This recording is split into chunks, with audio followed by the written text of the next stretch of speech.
Hey friends, we're back. It's been a while. This is Generic Fantasy Adventure, a D&D 5e actual play, the 3rd season, the 22nd episode. The players here don't remember why they went to the place they went to. Fortunately, I do.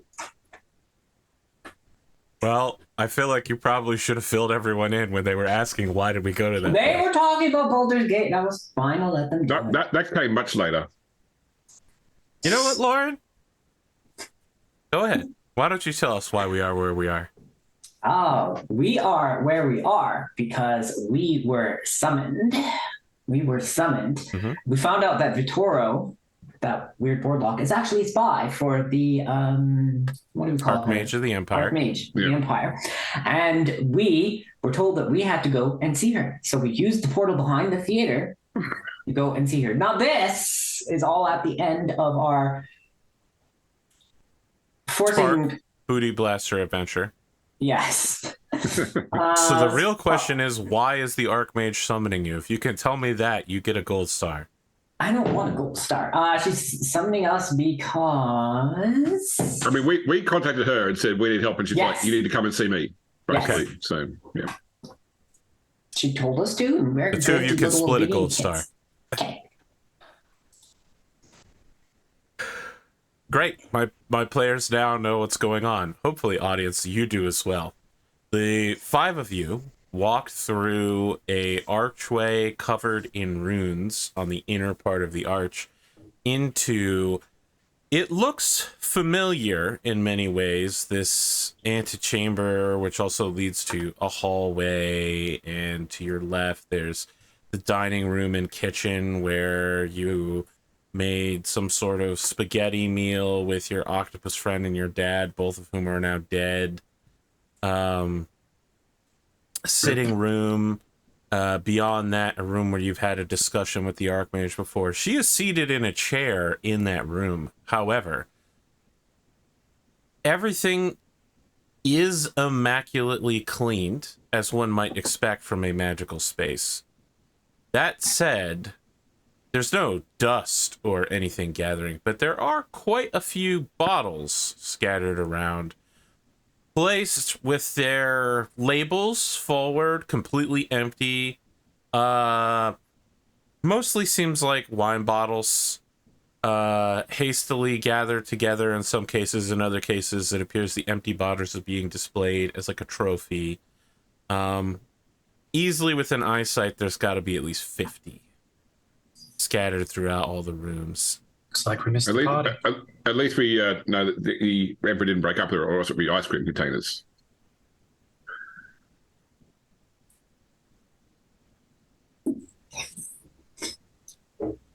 Are there any wine bottles that haven't been finished? Yes, on the seating table next to the Archmage. She looks up as you enter and says, "Ah, why don't you come in here?" Don't mind if I do. I'm going to sit nearest the next filled bottle.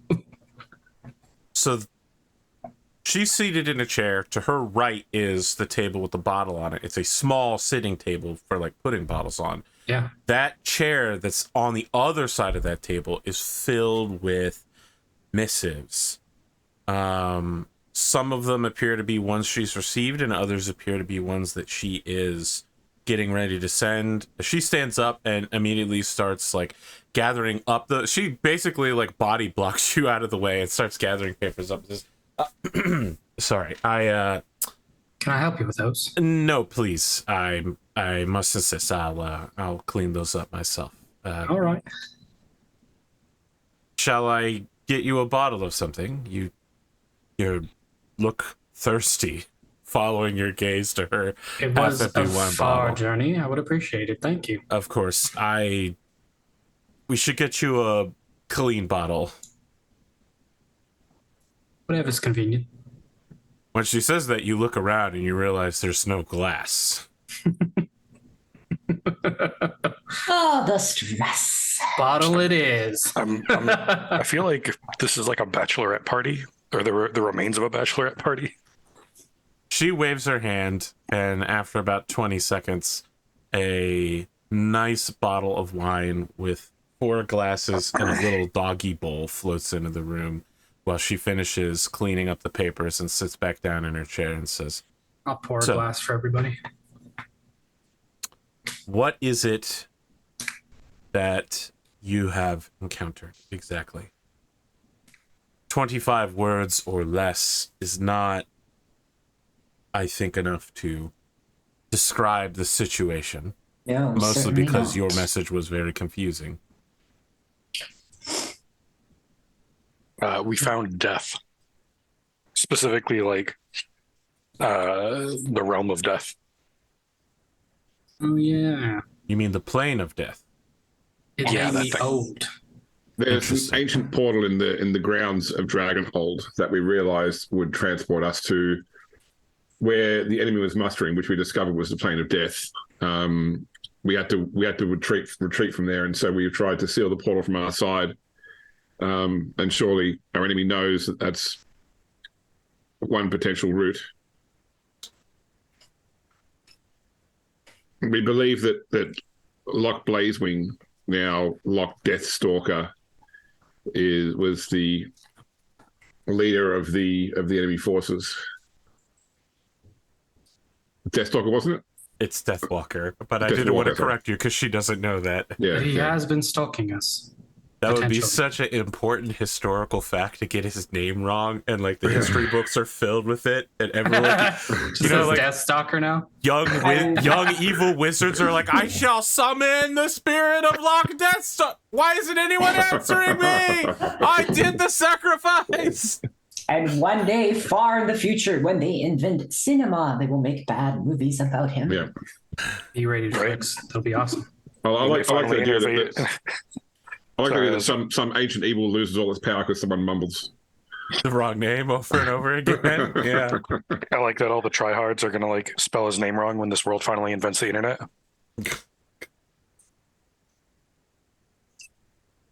Yes. I was doing my research on ancient Sumerian, and I don't think there's enough umlauts in his name the way you spelled it. So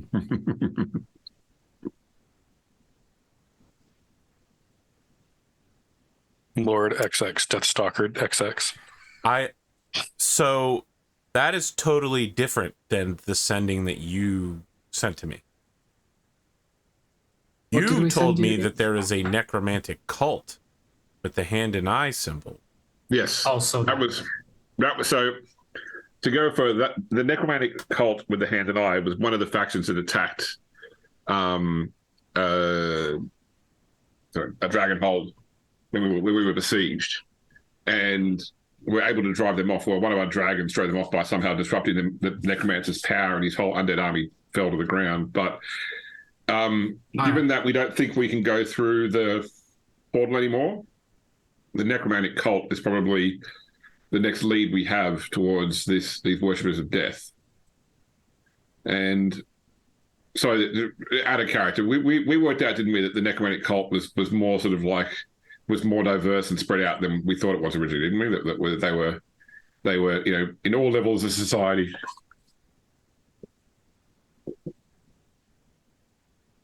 Is there somewhere in particular?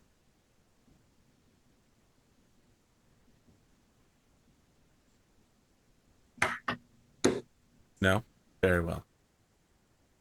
Here's what I know. I've been researching the plane of death over the last few weeks.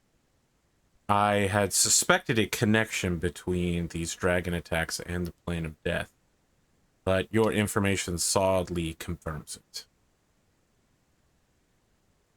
If you've been there, there are ancient writings that there are debilitating effects for the living when they have arrived there. That is true. So we Yeah, all one of our horses weakened. died immediately upon entering the plane.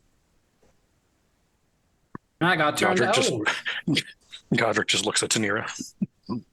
Also, anything that's died there seemed to come back as an undead form. Even a spirit I summoned once, normally when it would die after something, it would just simply vanish back to the ethereal plane, seem to become a spirit, a hostile spirit. And then She we had to kill it turns- again. To look at you, Godric, and she says, "My reports say that you are a form of Echomancer. I assume that this was heavily restrictive for you?" Yes. AP, feel free to correct me here, but I'm going to do my best as Godric to recount what I think my insight, what I remember from my insight roll. Yeah, your insight is that any of the spirits that die on the plane of death are permanently destroyed. Right. Yeah. So Highly restrictive. You could almost say it was customized towards make his strengths a weakness. right. No, I'm going to explain to her that It's a real Gamers 2 situation, James. You've already told us that it was planned before he picked his character, so I know that's not true, but I'm just taking it. I'm just trolling. Story trumps rules. Lodge. So I think Godric explains to her that when I call these spirits forward, they're my ancestors, and that they're resting in their afterlife, their deserved afterlife, and that if it's my belief that if they were to die in the plane of death, that they would just be gone for good.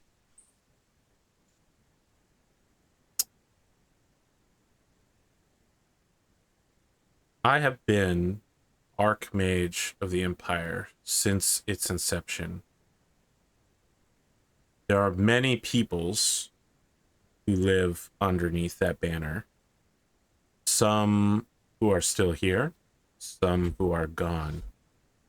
I know, of course, the conventional schools of magic, and then there are rarer brands like your Echomancy. Some rituals one might describe as pagan, a blend of arcane and divine magic. I think there's a scroll, if you would be interested, which may allow you to consult your ancestors and speak with them directly.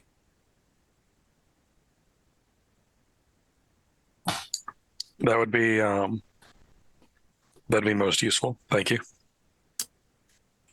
If my recollection is correct, you are going to need to weave a grass skirt for yourself. Nice. And it must be the only thing you wear underneath the night sky I as definitely I won't be there. perform the ritual.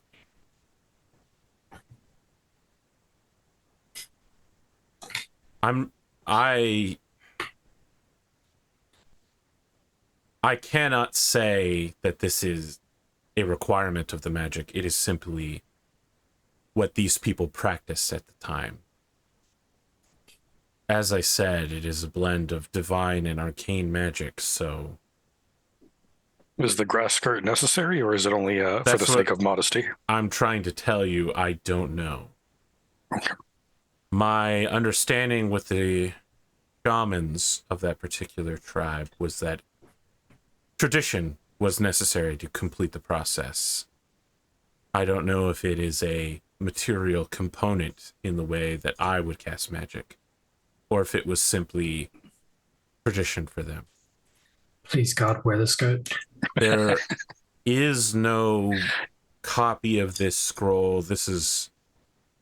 The people who made it are long gone now, hundreds of years, so I would rather follow their rules than be wrong. Oh, you'll be fine. Understood. Just a little dance in the moonlight. Ever dance with the devil in the pale moonlight? No, I would never want to meet the Archdevil. Why would anyone want to do that? I doubt any of us could survive being in its presence. I think it's metaphor. I don't think it's literal. I've never heard that phrase before. And since devils are extremely real in this world, it's a weird metaphor. Anyway, elves dance under the moonlight all the time. This should be, yes, you know, it's a mystical event. Channel it, live it, be it. You can do it. Go, Godric.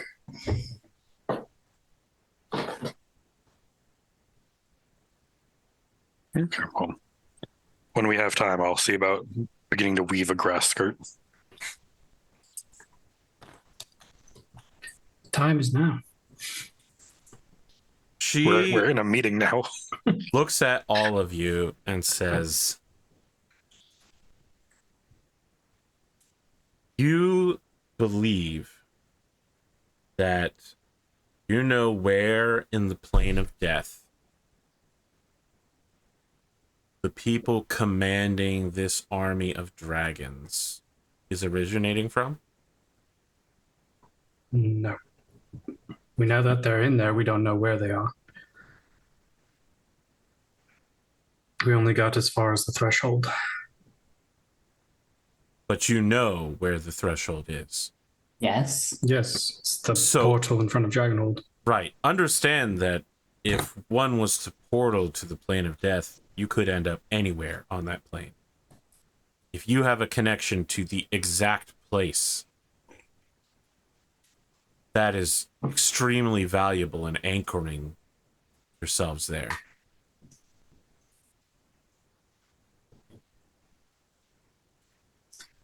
Is there a way to open that portal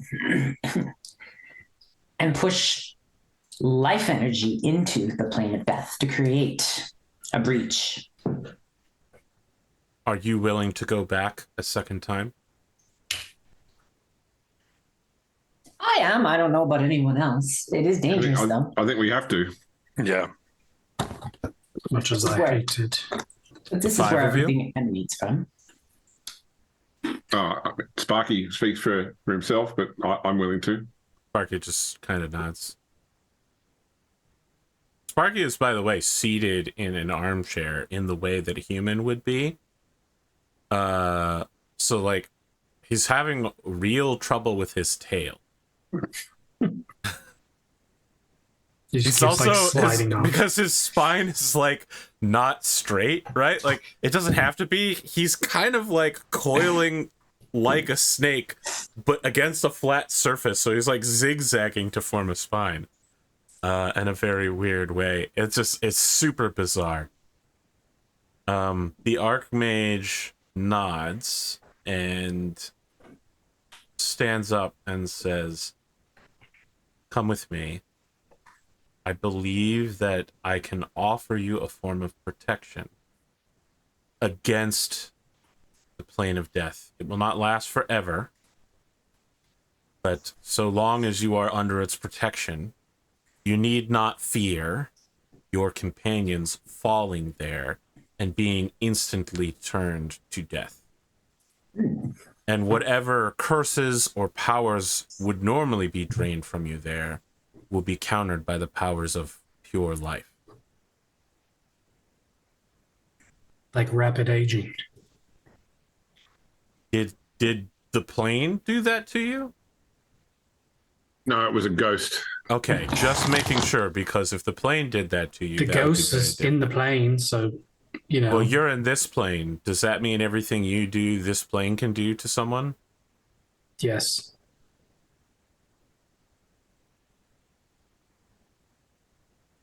It's much more complex than that. She starts walking out of the room. She holds her hand up, and a small, like, paring knife for, like, slicing fish flies off of the fireplace mantle into her hand as she begins walking deeper into her mansion. It's a weird Should we follow place. it? Yeah. Weird place to keep a paring knife for fish. It is very weird. Now that you Can I- mention it, make can a I- make I a was gonna say, perception check. The first roll of the night. I didn't even make him roll Arcana, Oof. which is good because he would have failed no matter what he rolled.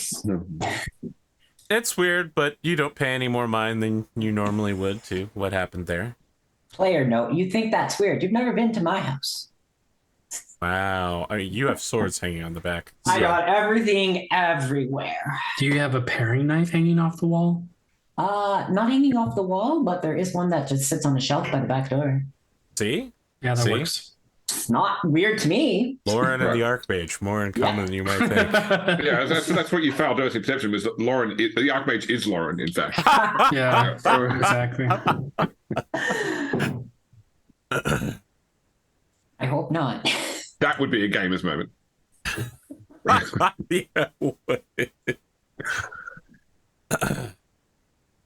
you travel to a like a sunroom. The whole room is centered around a gilded cage kept in the center of the room. It looks like there is an animal inside of the cage that can easily get out through the bars. Like, the bars are quite wide. And it looks like it's well stocked with food and water, and perks up and flies out of the cage and lands on the shoulder of the Archmage. Does anyone speak Celestial? Yeah. Nope. All right. So you are looking at a giant flaming bird that it would be difficult to not think that this is some form of Phoenixian magic. As it flies out of the cage, it lands on her. Its wings are literally made of flame and smoke in the same way that Gotrik's armor constantly emits smoke, but this is no mere magical effect. I have a question, by the way. You said this is a sunroom. So sunrooms usually have lots of windows, let the sun in. Indeed, yeah. What's outside this room? From, you know, if we're standing here looking You out through can't the windows, see anything outside the room except a gentle glare of white sunlight. Okay, I was just curious. I'm just glad someone knew what a sunroom was. I could have called it a solarium, but then even fewer people would know what it was. Yeah, or a solar. Yeah. Yes. I mean, you already know that this mansion is magical and almost certainly has some sort of a magic on it. It looks as if, by the way, the time of day is irrelevant in here. It is certainly in this room not the same time of day it was outside. The sun appears to come from every direction. I mean, you look out the window and it's literally just like an LED light. You know what I mean? It's just generating light. That just feels uncomfortable. It does feel uncomfortable. It's very, very strange. The two of them are having a rather long and heated discussion in Celestial. Is there anything you all want to do before anything happens? That sort of. Sorry. I'll find a seat. If there's a chair, is there a chair, a stool? There are no chairs in here. As you're looking around, this whole room appears to be some sort of strange ritual chamber with like grooves set in the floor and like gold and silver wiring set everywhere. Strange runes along walls. Some sort of summoning chamber. There's like a basin inside the cage. Like the bottom of the cage is not flat. It's like a bowl shaped where the phoenix lives. Would you take a read the room check if like with insight to see, just try and get the gist of like, is their conversation aggressive, full of fear? Absolutely. Concern? I'll take an insight check. Go ahead, James. Read the I'm gonna room. finish This my is a glass of CEO wine. power move here. You walk into the room, you read the area. 18. The phoenix is agitated and the archmage is resolute. Okay. Does the basin have a little hole in the bottom of it? Like It does not. just So the general circular. zeitgeist is serious. Then Quite serious. Can I investigate the, I guess like the runes, or you said there was like silver or gold inlay. Yes, silver and gold inlay. Yeah, I want to, Make an arcana check. You want to make an arcana check? You know what? You can make arcana or religion. yeah, I don't think either one's going to be better than the other. Well, Well, hold on. you're the one that wants to do the action. Not me. Not my problem. All right, let's go. Religion check. Let's go. Natural 20. There we go. About 20. This room is a sacrifice chamber. It's used to capture the energy of a dying spirit before it goes somewhere. Oh, and that's what the bowl is for. I'm gonna look at the Archmage and ask if her. You're just interrupting our conversation with the Phoenix? No, actually, you know what? Let me grab the group and into a group huddle on the opposite side of the room. Sure. That huddle. Are you listening to Dungeons and Daddies as well? Yeah. Yeah, you just say dad huddle. And the NPCs aren't allowed to listen.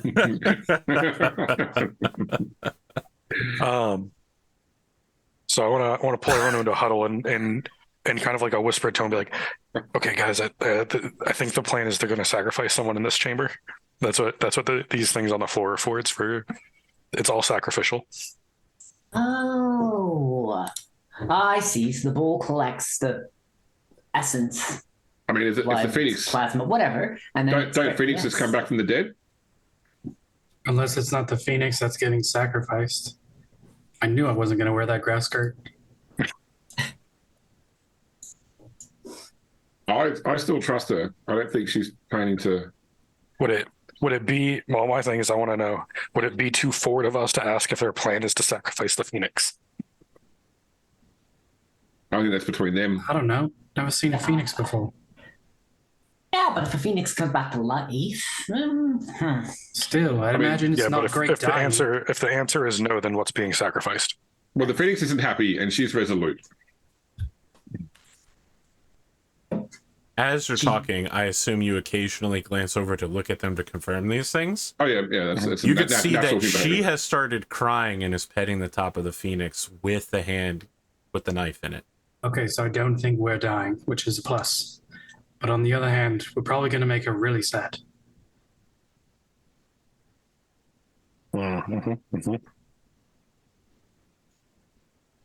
normally I would want to say let's free the Phoenix and run away, but I'm pretty sure she's using the Phoenix to give us this kind of protection that she spoke of. Yes. Yeah. And if the fate of the entire world, this plane is, at stake. Well, this looks Have to like let it's it happen. emotionally. If something Maybe has we to should- die for us for this, are we okay with that? I mean, As you Juice say seems to be that, okay with it. you see a little flaming piece of lava come out of the Phoenix's eye, which she catches in a little glass vial that you have no idea where she got it from. It then kisses her on the forehead and envelops her head in its wings. And then she stabs it in the chest. And you don't get to see God. that part. What you see is the Phoenix falls back dead. She places it in the center of the chamber and rips its heart out with the knife and begins walking toward all of you. I think we Did should anybody else- unhuddle and stand solemnly and. We're not doing respectfully. anything. Look normal.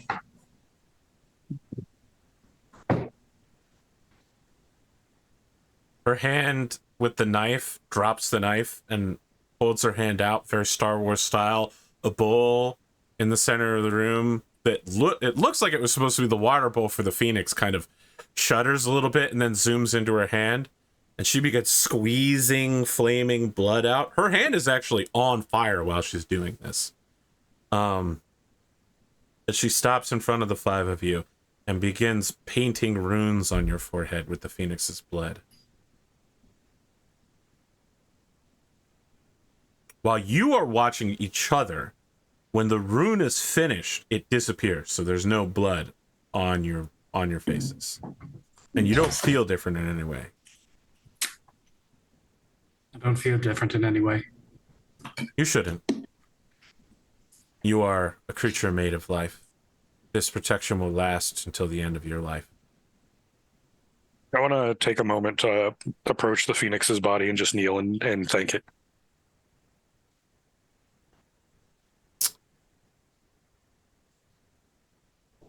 She sets the bowl down and stands beside you and puts her still on fire with Phoenix blood hand on your shoulder and says, There's no need to cry for it, child.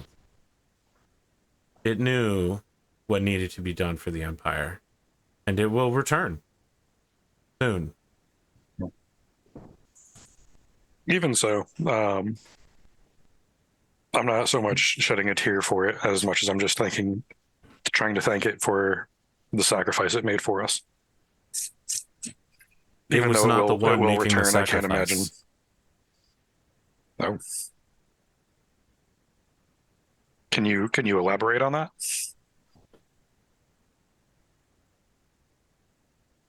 I am a human, and I am very old. When I was quite young, I received an unusual bit of magic. I'm sure you know about wizards and familiars and other arcane casters. Mm-hmm. I managed to capture a very rare being as a familiar. And through ritual, we managed to match our lifespans. I would use the heart of the phoenix. And with that, I was able to form a war band capable of pacifying enough land to create a peaceful kingdom, a place where everyone can find acceptance. There is no part of the phoenix for me now. By the time it returns, my natural life will be gone. So the Phoenix lives again, but you've lost your companion. I need to prepare a replacement Archmage for the Emperor. Why does nobody tell us these So, things? Because, frankly, It's her you might choice. have refused. Yeah. Of course I think we at that, would. I think Godric stands up and takes her hand and just thanks her. Out of character, who was the Archmage's servant that we spoke to in the city? The one that we like really we were unsure about telling him that his boss was. Boy, that's a while back. Hold on. Yeah. Let me... Well done. I think that's in the You're talking about Oh. the wizard who lived on the Borderland ice town. the Vermilion Malik Wizard, the right? Vermilion. Yeah, I want to put a good word in for him. That's all. All right. She says Malik the Vermilion. He's a low-tier wizard.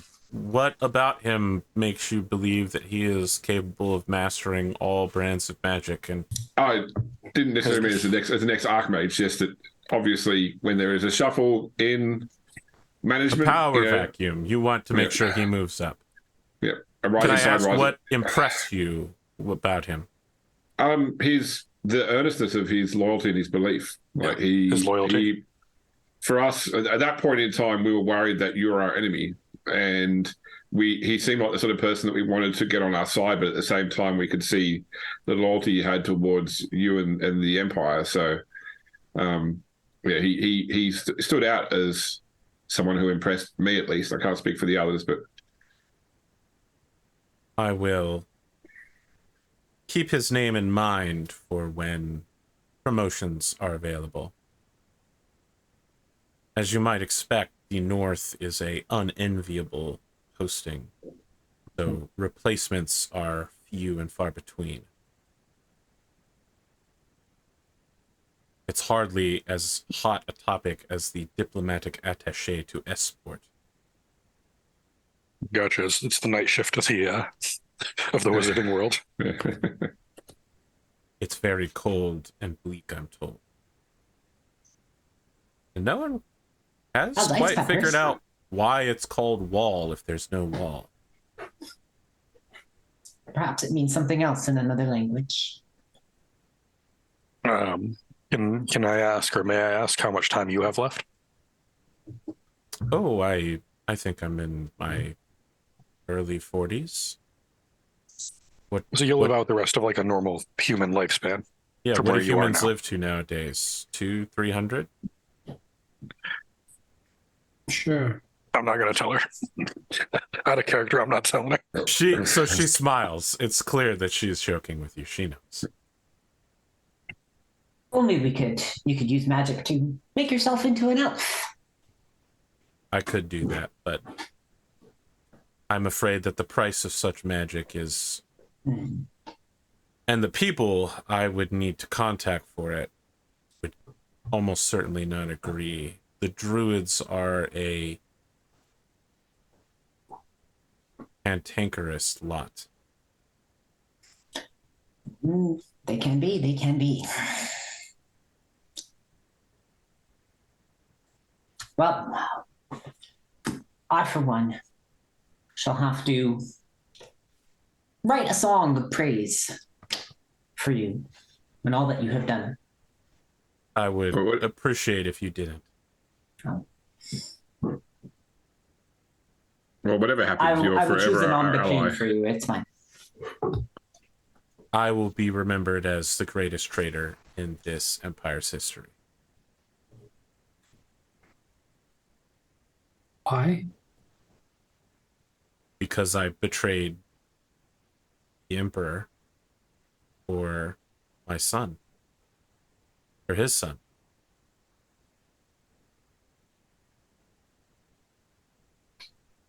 We'll see Yeah, the how towers don't history's have a lot of moving. room for extenuating circumstances.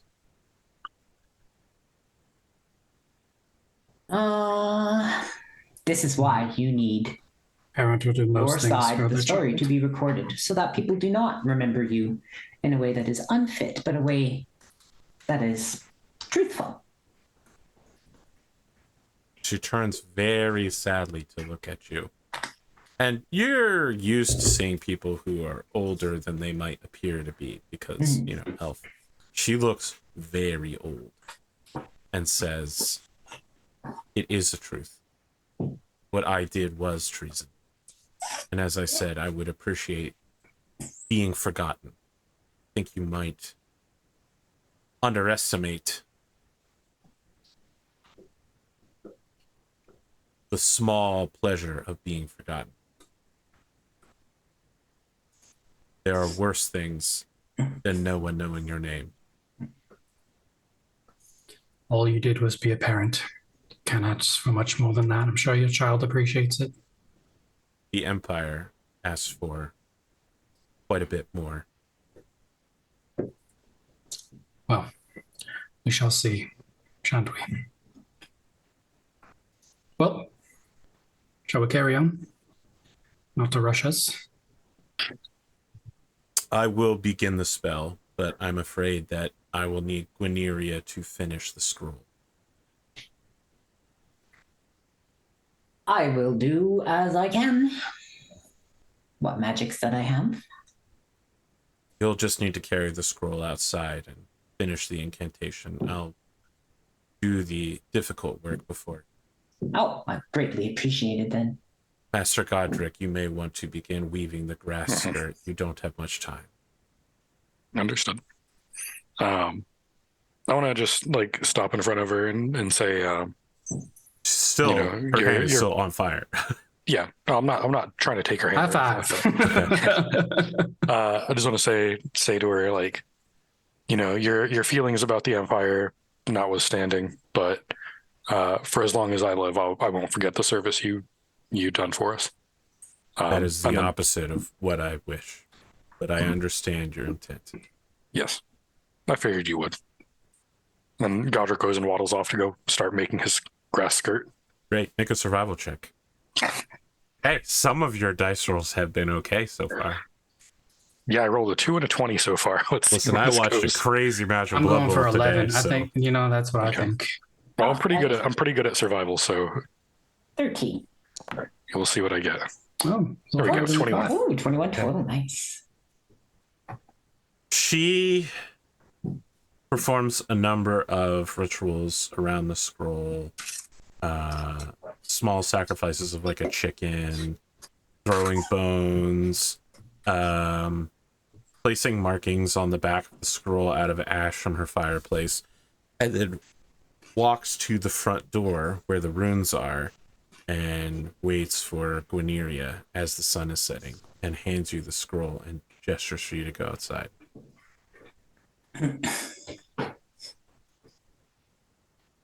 Onward we shall go. You don't need to go very far, just the front lawn. will suffice. Godric? I'd like to imagine that like you guys come out only to find that in the time it took for her to prep this, I've made like a full kilt out of like the woven grass. Knee length. We could just see your mighty thews. Yep. As Gwyneria speaks the final incantations of the enchantment, bone and dust rises off of the scroll and begins to settle onto your skin.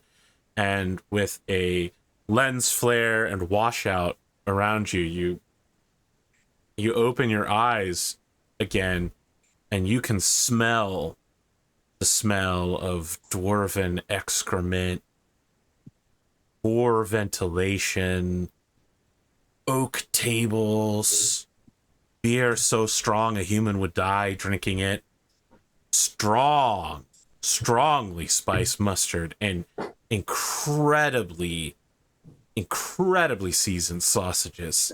You look around and you see a long table. It stretches out infinitely forward and infinitely backward, and there are thousands of dwarves on either side of this table, all eating, drinking, celebrating. You can see that some of them are passing around books, and one of them's like, oh, this guy, this name right here, he insulted me twice. So I punched his sheep in the face, then I punched him in the face. That's a grudge settled. And someone else is like, quite right, my boy, you've done well, grandson. Slowly, dwarves around you take a sniff and stop eating and drinking. And then, almost as one, thousands of dwarves push back the bench, stand up, and turn to look at you.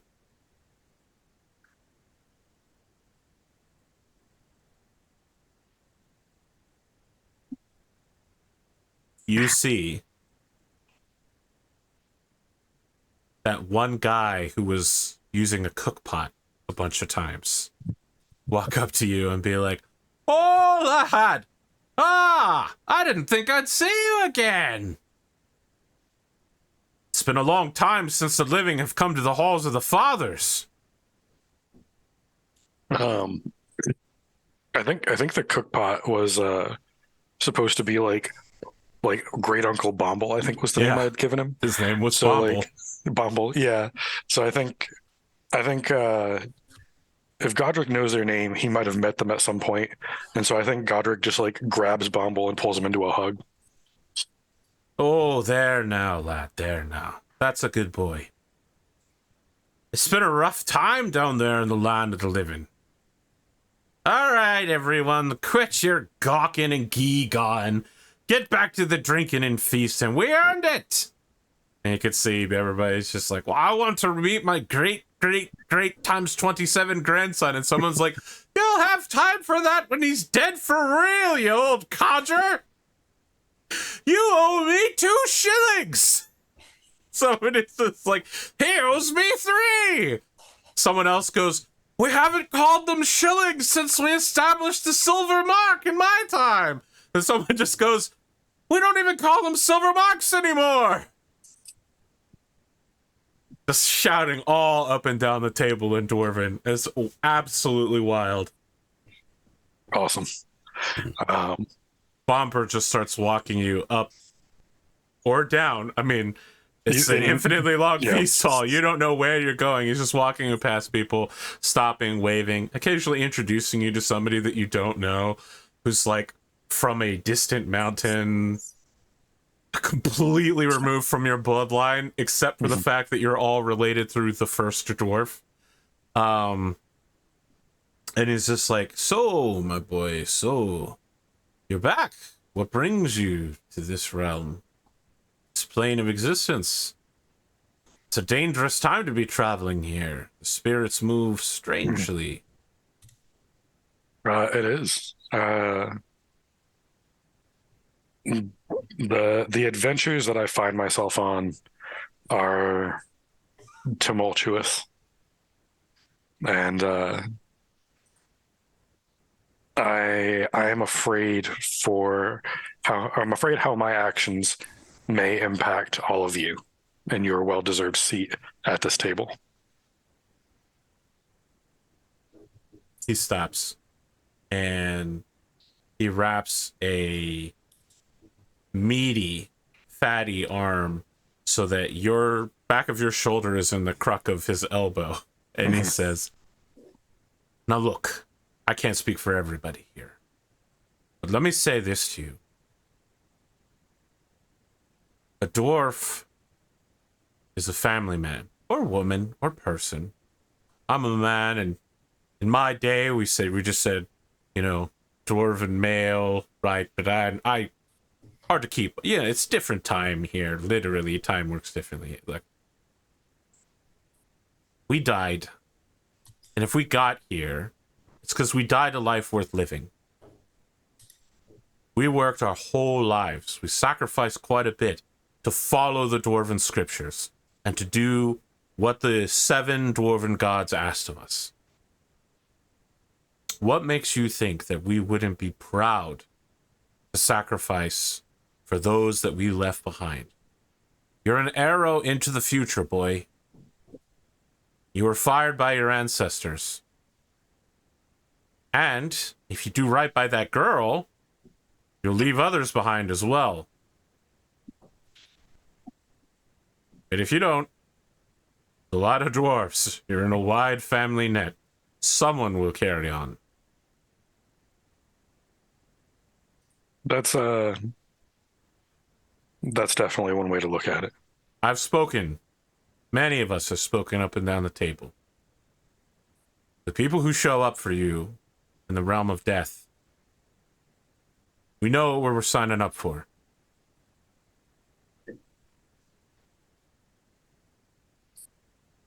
Right. I didn't want to inadvertently take someone away from their deserved afterlife. Yeah. So about that, I need you to prepare yourself. Okay. What am I? Starts walking forward again. Hmm. And for the first time, you can see that there's like a side door. As he's walking forward, am I still like in the crook of his arm? Oh yeah, for sure. Okay.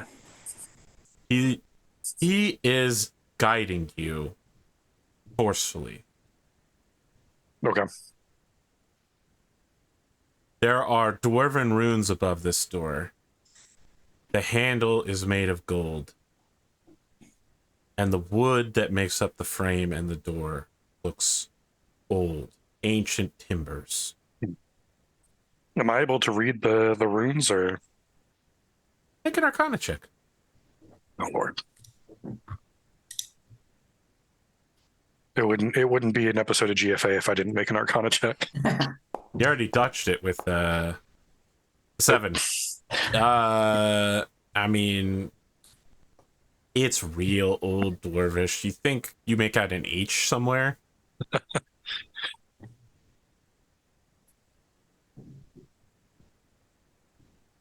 Take a deep breath. He inhales a deep breath. Okay. He opens the door, and even holding your breath, your nose can still smell the stink of shit and blood. You can hear screaming. As you walk through, you're no longer inside. As you walk through, you transition from being inside in a feast hall to outside in a field. There's no door behind you. You simply walk through and you are someplace else. And you can see that there are people that are dying all around you. Dwarves. It looks like all of them are given like some space to themselves to die, but they're laid out in like a grid pattern. The wounds here look horrible. Like, some of them are trying to find their heads and put them back on their body. Others, like, are missing arms and are trying to figure out where they are in their own little square. You can see that there are other dwarves like yourself and Bomble who are wandering around, like, trying to encourage the dwarves here. One of them kneels and just says, "You've done it. You're dead. You died well. You're in the hall of your ancestors. The dragon bite looks very bad, okay? Look, you need a few years to pull yourself together and you'll be all right. You can join your ancestors. Just take a deep breath and calm down. As he walks forward, you can see that there is a dwarf wearing your ancestral family armor that's been denied to you. They have fallen to their knees, and they have a great shield in front of them with your families, not just your families, but like your whole clan's crest on them. And a spear has been driven through the shield into their torso, into the back of their leg, and into the ground that is pinning them in a sort of triangle to permanently sitting upright. And they look like they're trying to like pull the spear out of their entire body long ways. But the head is down, so you can't see who it is. I want to like, if I'm in front of this dwarf, I want to grab my holy symbol and begin reciting passages from the holy book I wrote. As you do, the outside sky, which has been tumultuous, gray, almost storming. I hate to be like really hammy about this, but an actual cloud beam of light, God ray, comes down. You're the sole source of light in the area. Dwarves nearby look up to you. Their wounds are literally healing as you pass by them, and they begin standing up. You're a cleric of the Dwarven gods, and this is the land of the Dwarven gods. Your powers are at their strongest here. Yeah, I was gonna cast ceremony and try to do like a funerary rite for this guy. Perfect. As you are pushing the helmet back to see who it is, you see the face of your father. And that's where we're going to go on break. Hey, we'll be back in about 5 minutes for the next part. Yeah, that's right. I killed your dad right before break, too. Dad's home from getting the milk. Hey, so what's going on with the rest of the party? Well, this dance in the moonlight's going on. Do we see Godric dancing, or does he just kind of just stop? Oh, no, he got hit with a wave of like ash and bone that just kind of fell face forward into the grass. Looks like he's taking a nap. As long as he hasn't fallen face first into like a puddle where he might drown. Well, if I fell backwards, all of you could see up my grass kilt. No, you fell forwards, fortunately for the camera. Yeah. Well, I suppose we guard him, and maybe, just maybe, we need to figure out some plans. I mean, look, with what we could just try going back to the same portal again, but once again, I think that it's probably going to be well fortified. So if we don't choose to go through the portal, we still need another way into the plane of death. And I guess what we're going to do when we get there, because if we're talking about an undead army, I don't know that we can really fight that big a force. If I think that we saw that just at the siege before, that it doesn't matter how powerful we get, we can't take on hundreds and hundreds of soldiers, especially undying ones. Yes. So I almost feel like if we go back into the plane of death, we need to know what we are going for, and we need to avoid any and all combat we can until we can sort of sneak our way to what we need to do. Does that mean bringing down Lock Deathwalker, or does it mean what? I don't know. Well, we definitely need to sneak up on him and how do we say this? Expeditiously cast his essence into nothing. Yeah, that's it. Obliterate him. Because he is a betrayal of Dragonholt and everything it stands for. I think it definitely falls to us to do this. How much do you know about why he did it? Like, is there any chance of redemption for him?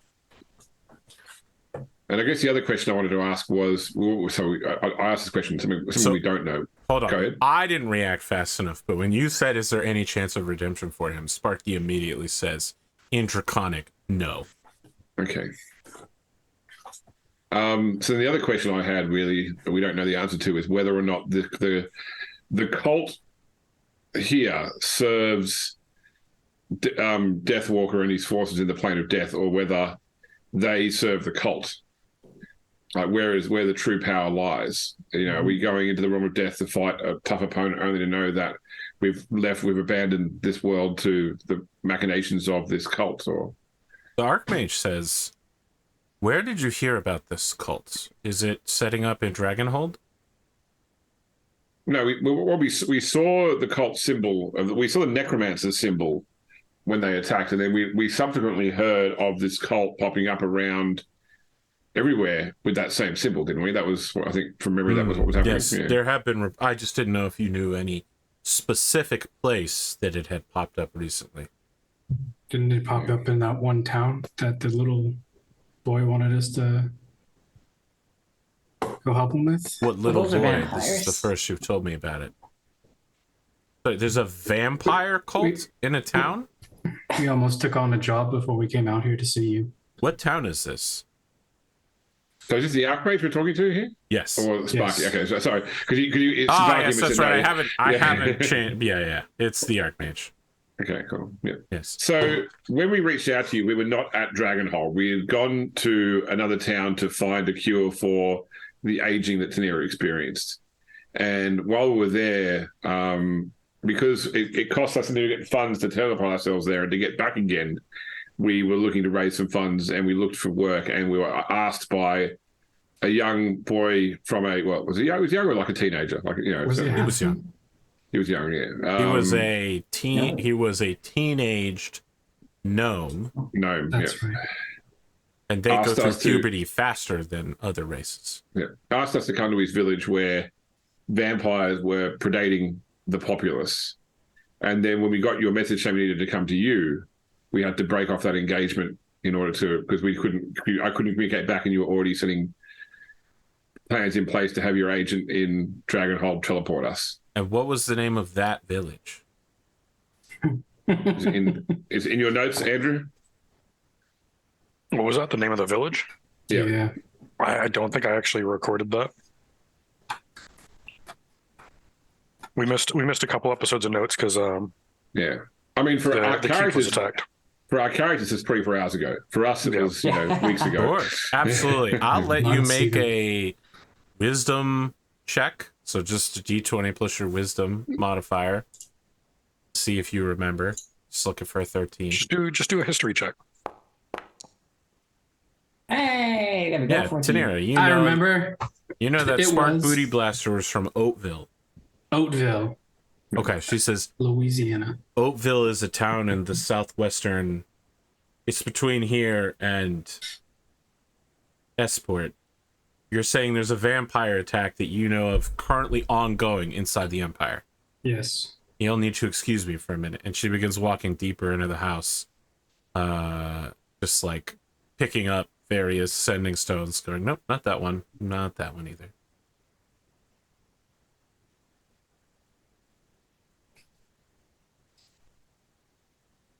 Well, maybe we'll get some resolution for that gnome after all.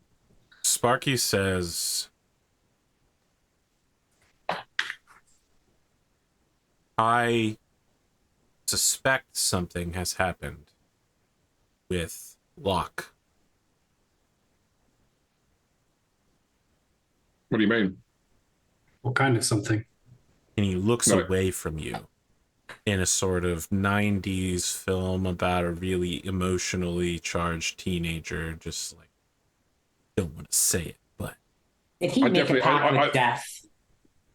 I definitely look where he's looking. yeah, Okay. he's looking at random stuff, you know, it's like 1,000 yards stare, and he says, this is not the first time I have allied myself with a mortal being like you. Many of those who have allied with me have attempted to betray me. and I have had to kill them for it. I suspect what Locke has done goes far beyond that betrayal. Based on how draconic he looks on that statue, based on the funeral rites he performed in the graveyard where that portal was for his own bonded dragon, you and I share a soul now, which means that you have the soul of a dragon. You may have noticed that I have the ability to draw in other dragons' souls to make me, I wouldn't say I would grow more powerful, but certainly if you were to do it, you would grow more powerful. I think that Locke may have used that ability on his own bonded dragon spirit. Makes sense.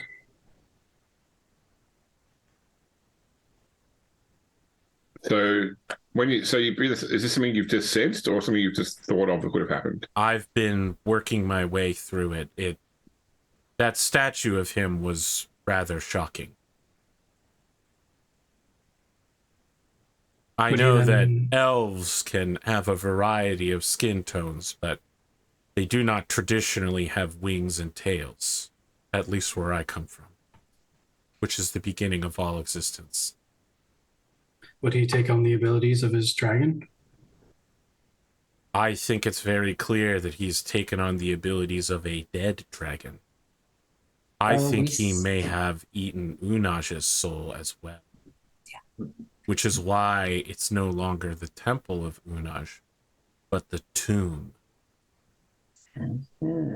I think that he has claimed this place that we have been to as his own and created an army out of Unaj's undead children, using their father's soul as the bargain piece.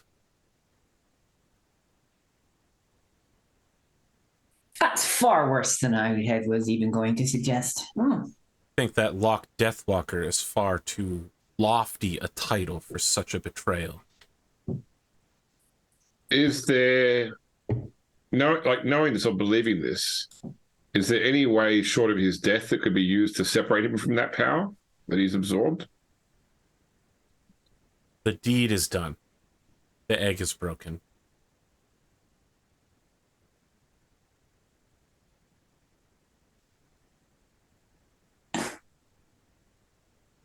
If we muster enough power to defeat him, would that do it? Could we? I think he will be permanently destroyed, but I do not think severing him from the dragons he has eaten is possible. I think his draconic spirit and him are now one and the same.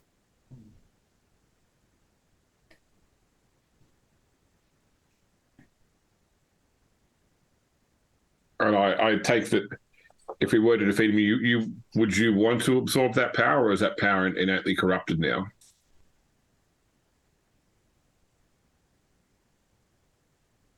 Make an insight check. Yeah.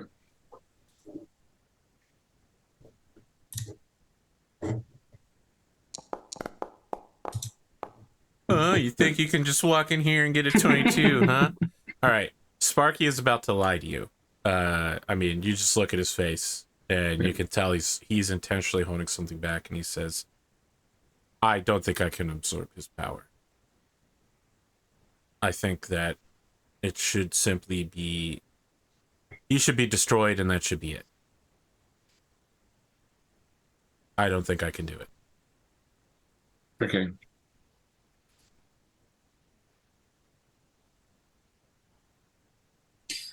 I can do destroyed. Destroyed is easy. As long as we have enough power. I can't say that this is the truth of things. This is my suspicions based on what we've had happen so far. Based on half-truths written down by those who are frankly pissed off at him so much that they broke that horn, if you recall. Statues with nameplates on them. This isn't audio logs scattered throughout the level, succinctly explaining the lore of the world. I'm drawing conclusions here that might not be correct, but that it fits with what I know.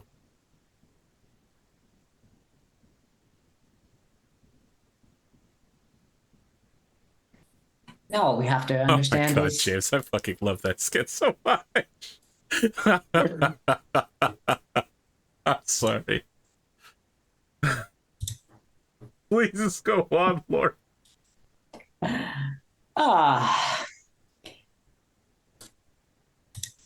If we knew why, I mean, did he do this because he lost someone, and this was his way to try and bring her back? We Or already was there- know that's true. You know Yes. that's true. You talked I about know it. that's true. Yes, but then I don't see how this would bring someone back. Yet he did it all the same. Is it he couldn't bring her back, so everything must be destroyed? Is it a fit of rage? Is it a taste of power led to an addiction for it?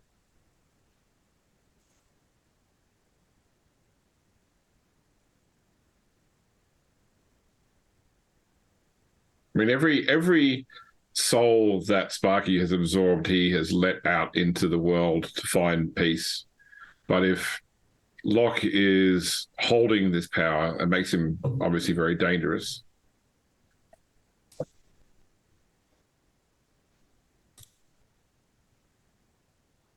There have to be side effects for holding on to. He was a living elf. I cannot imagine that fusing with a dead draconic spirit and then fusing with, again, theoretically, a dead ancient black worm will not have a cost to that level of power. I honestly can't even tell you how he could get. How could he have killed Unaj in the first place and get his corpse? I mean, the portal to the dead world, to the plane of death, was created in Dragonhold some time ago. So presumably they had access to the plane of death for some time, not just Locke, but his companions too. From everything we've seen, I don't think they are nearly powerful enough to have defeated Unaj. I don't know that we are powerful enough to defeat Unaj. So the other question I had is, like, I can see how much what he has done disturbs you in terms of the consuming the soul of his own dragon, his own bonded dragon. Is there a chance we could use that information to rally other dragons to our cause, perhaps dragons that would have otherwise served him? I don't know that there are any dragons that willingly serve him, but I think revealing this information could work against us. They may flock to him in hopes that throwing themselves behind a greater power means that they will be eaten last. That is a very dragon thing to do.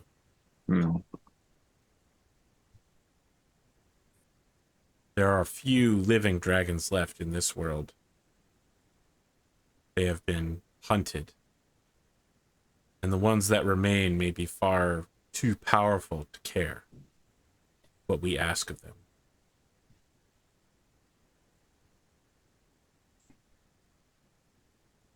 It's like Only it's we up to have us.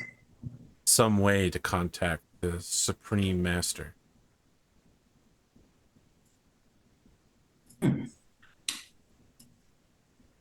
Could figure out a way to do that. You have questions, I have ways to get answers. I just need to get a few gems together and I thought you were going to say Dr. Lansky. Legend lore. Legend lore. Yeah, Dr. Lansky 100% has never heard of the Supreme Master. Doesn't happen to be a snake with sunglasses, does it? That is a coatl. It's an angel. It definitely is not the being that created the universe.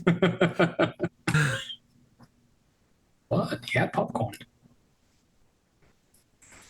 Well, Yes, but in this realm, popcorn is a dream that only appears in the dream world. For now. one day Tierra will open up a popcorn shrine. I mean, this is the thing with popcorn is that if you look at popcorn and don't know it's popcorn, it's pretty hard to say. It's pretty hard to make the logical leap that what I've got in my hand was once corn. Mm. So if you were just fed it, you wouldn't know. I could go and take corn and cook it and have this be the result. Wild, isn't it? Listen, maybe Godric leaves the corn on the pot too long, and all the the water goes away, and then the corn just gets real hot. Yeah, And you then just all of a hear sudden- stuff banging on the inside of the pot. You think, wow, that What sounds was like that? corn kernels hurling themselves at high speed against a cast iron pot. I should open the hot, oily pot so they can hit me in the face. Exactly. Thus, popcorn was born. It feels like a good time to jump back over to Godric. Yes. Yeah. Godric, your father immediately goes, no, gods. I was faithful to you my whole life. How could you have my son die before me? Oh, gods. I think seeing God, I think Godric doesn't say anything. I think he just grabs his dad and gives him a hug. Okay. I Well, think he just tries to pull his dad into it a definitely hug. hurts your dad because he has a spear Spear- through his shield, spear through his comes. chest, through the back of his leg, into the crowd. So it hurts him and he goes, oh, gods. Oh. It's good to see you, boy. Mhm. I'm sorry about everything. The honor of the family felt so important when I was alive, but now that I've been here for however long I've been, it just doesn't feel like it's that important anymore. I'm gonna say, I'm sorry too, Dad, and then I'm gonna rip the spear out of him. All right. I mean, this clearly hurts him a lot, but his wounds begin healing immediately. Yeah. He's rolling around the ground crying in pain as he's got, at least two No, holes I think through his body. I think once the spear's out of him, I don't think Godric lets him fall. I think he takes him back into the hug. Okay. He's just hugging him as tightly as he can. Yeah, Bombor's just like, well, it usually takes about a decade for, the newly honored dead to kind of adjust to their eternal reward. A lot of them have trouble with, time. It's hard to keep track of time in the mortal way when you don't have, a heartbeat or the need to breathe regularly. You don't need to sleep or get up. I mean, we can sleep here as much as we like. Some people spend most of their time sleeping, but you don't need to sleep here. So, also there's no sunrises or sunsets inside the hall, so I don't feel like that would be out of character. I don't know if that would be an issue for dwarves that spend most of their time in the mines. sure, but there are also hill dwarves that spend their times in the hills. True. They have seen the face of the sun. called So your dad hobbits. looks up and he goes, Uncle Bombor. Wow. I honestly didn't think I'd see you here and my son. I'm gonna tell him okay, Dad, just so you are aware, I'm not dead yet. I'm essentially just visiting right now. Oh, okay. That's So Can I you haven't. do that? I haven't.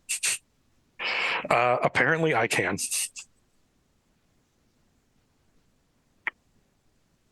Just a Zoom call with the dead. Yeah. I mean, this is more like a telepresence call.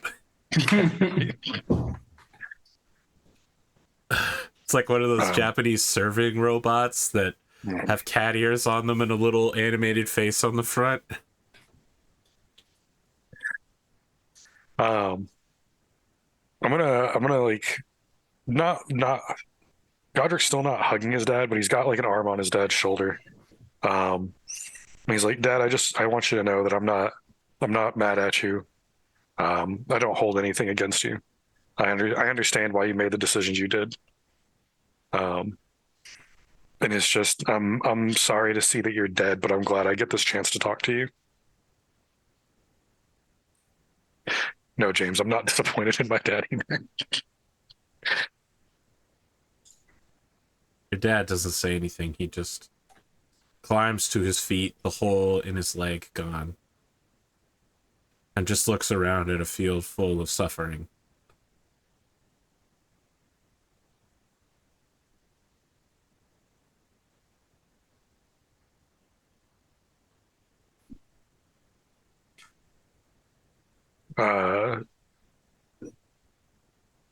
I think Godric is like looking, kind of sees that and says to him, Dad, most of these dwarves, most of our family that's here, they'll eventually move on to their reward. They didn't have me here to help guide them the way you did. And this could have been you for many more years to come. But I think it's okay for you to forgive yourself and to move on to the feasting hall with our ancestors, with the rest of our ancestors. He just starts walking forward. Okay. He starts walking forward with Bomber. They are leaving you behind, and as you walk forward, you're trying to keep up with them. But they're not increasing their pace, you're just falling further and further behind. And from the stormy sky above, now that your ceremony is gone, a almost completely nude dwarven woman and dwarven man with black skeletal wings begin descending with spears. They are almost nude because a conveniently placed series of oak leaves cover both of their private regions. Both of them have very hairy stomachs and super jacked quads and like very buff arms. Long, curly, blonde, shiny hair as they land before you. And they say, "This is not your place. You are from the land of the living. And we, the representative of the 7 dwarf gods, have come to bar your passage." And they shut the spears in front of you. You must go. Return to the land of the living. These pagan rituals of the Kajuna are not for these lands. Understood. Is there anything I can do to ease the suffering of the dwarves around me? Your very presence has healed their suffering. What you can do in life is follow the scriptures which have been laid out for you. You have been chosen by a god to act as their conduit in the world. Take that as a high honor. Understood. And I asked them politely, as politely as Godric can, how do I get back? They both open their mouths, and you can hear from each of them 10 different voices. They're speaking to you in languages you don't understand, and like a giant flaming hole in reality appears between you and them as they begin singing.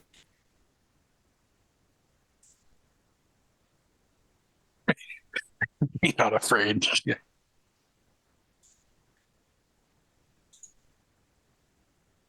Yeah, okay. Is it when I wake up in a field? You wake up farting in a field. Farting? I think I roll over and just blurt out, "I need a drink." I'll get the wine. Give me a hand. Let's help you up. I need something stronger than wine, Tanira. I stop and I don't have anything. Go find something. Okay. Yeah, I'll take Guinevera's hand and let her help me up.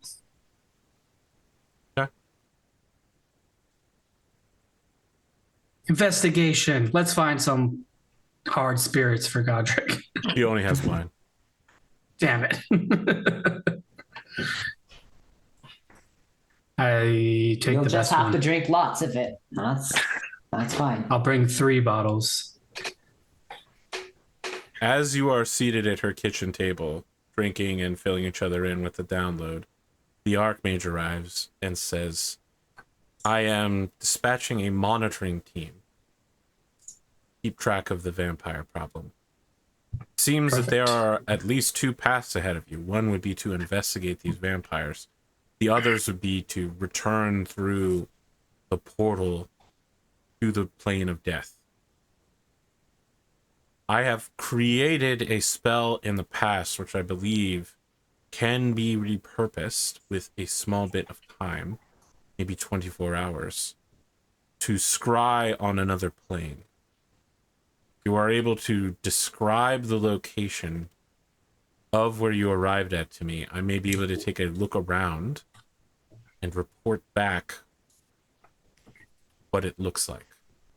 Oh, well, thankfully, the location we were in is still on the screen of Foundry from 2 sessions ago, so we can describe it quite well. She turns to me. I'm in the corner wearing a black robe, and I just nod. And she goes, good, okay, all right. Don't worry about him. He's deaf and blind. I immediately turn to look. In character, as the dungeon master, I turn to look at Taniro when you say that name. I go, deaf, huh? Ooh, so daring to send me a message. Oh, I see.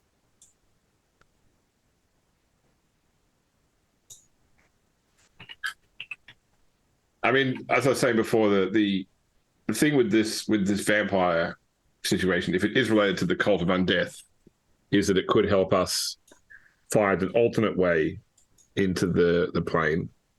Although, if she can scry where we were, she can tell us whether or not forces there have been a raid to prevent further entry.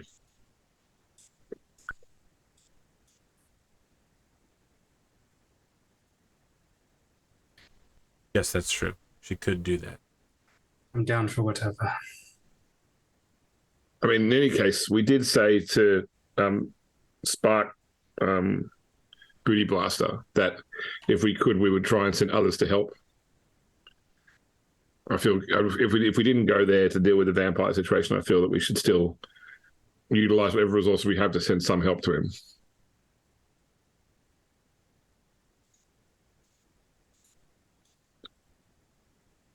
Are we doing that? Do we know any garlic merchants? Are vampires even harmed by garlic? I don't know. Make an arcana. If There the are also- Archmage turns to look at you, it says, make an arcana check. I can make an arcana check. Isn't it religion for undead? You are correct. It is I will religion make a for religion undead. check. Go ahead.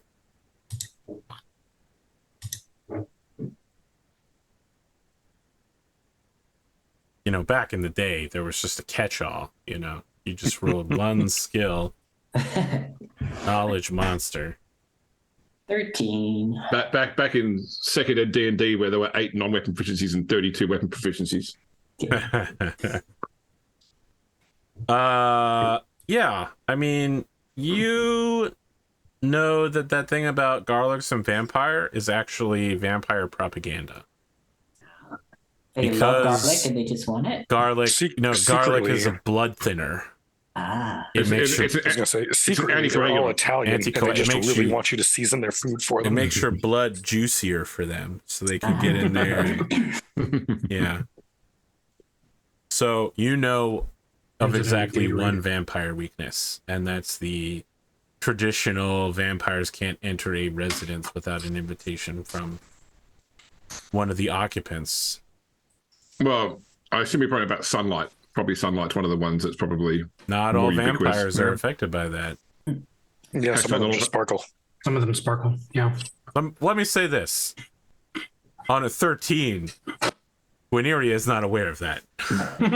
But you know what a vampire is going to be susceptible to? Lightning bolt, like pretty much everything else. That was fun. God, I can't wait for you to fight a thunder elemental. No, thank you. I'll make a friend. Its total immunity to lightning bolt makes it invincible to your party. It made me think of the first X movie where it's like Storm saying, what happens when lightning hits a toad? It's like, yeah, that was like that happens to everything else. That was like the worst line. Yeah. But you still that wasn't even remember the worst line in that movie. That whole movie's a meme, and I love it. Listen, I will always stand up for Magneto explaining why tattooing and inking isn't cool to him. To a bunch of mutants that are like, yeah, let's go get tatted up, bro. And he's like, there shall never be another number tattooed on my skin, bitch. I literally lived through the Holocaust, motherfucker. It's right here. And they're like, oh, yeah, that thing we learned about at school. Man, we feel like dipshits now. Much.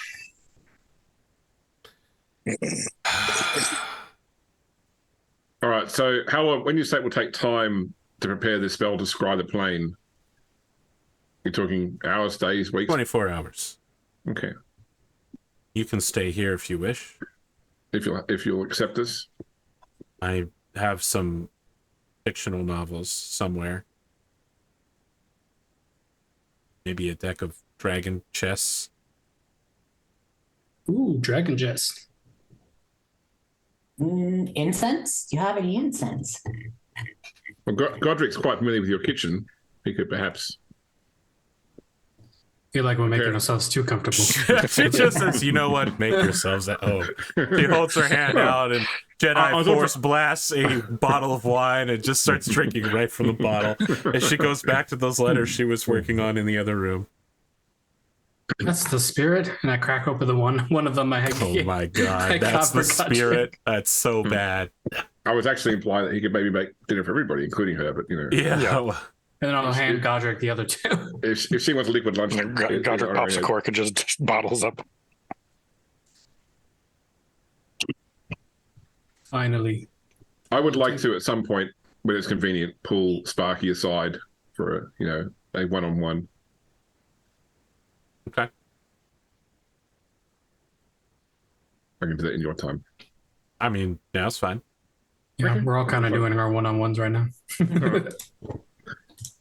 Hey, when we were chatting before, and I asked about whether or not you could whether there was any harm if you were to try and absorb the essence from Lock Deathwalker.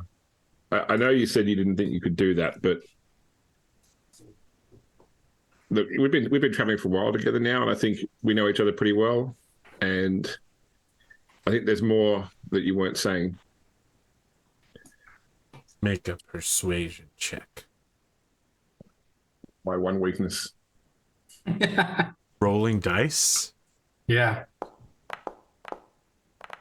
Oh boy, that was harsh to watch. That 17 fall backwards. He says, you know what? Yeah. Yes. I could save Lock Blazewing. I don't want to. I'm not saying that you should save him. I was just saying, like, if the option was there to absorb his power upon his death, like we have with the other dragons, would that be dangerous to you, that power, because it's so corrupted? It doesn't matter. I just want him to die. Look, something else I was just thinking about, because obviously I didn't know until you mentioned it before that, and I don't know whether this, like what Locke did is the first time it's been done, but the fact that the possibility actually exists that a dragon and their bonded companion could absorb either one's soul. But I wanted to say to you that it's pretty big what we're going into here in terms of the repercussions for the world if we don't succeed. And I want to say to you that if we are in a position that we are going to lose this, and there is a chance that you could turn that around by getting the power from my soul, that I would rather give that up than let the world suffer because of us. So if it comes to that, and that's the only choice, you don't need to ask. You don't need to worry about how I feel about it. If that would make the difference between loss or victory.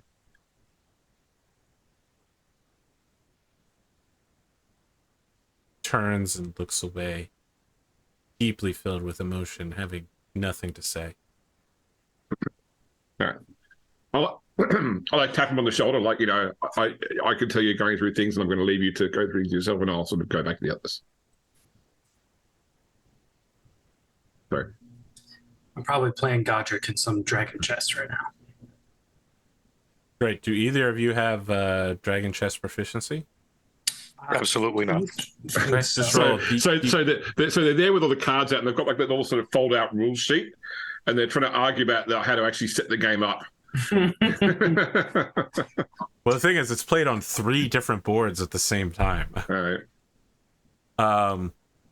I would like both of you to roll a d20 plus intelligence by the fire. This isn't to win at Dragon Chess. This is to convince the other person that based on your understanding of the rules, you've won. I want to make it clear that this isn't how Dragon Chess is actually played. Oh, Roderick okay. with that 20. I think both of us have been drinking, and I'm just the most sober out of the two of us. Oh! Still pretty good. So close. So close. We're both really adamant about whose setup is better, but Godric perseveres. Fine, whatever. Godric's I understanding think- of law code is very strong. I think the winning argument is, listen, the sooner you agree that I'm right, the sooner I can get to cooking dinner. You win. Let's go.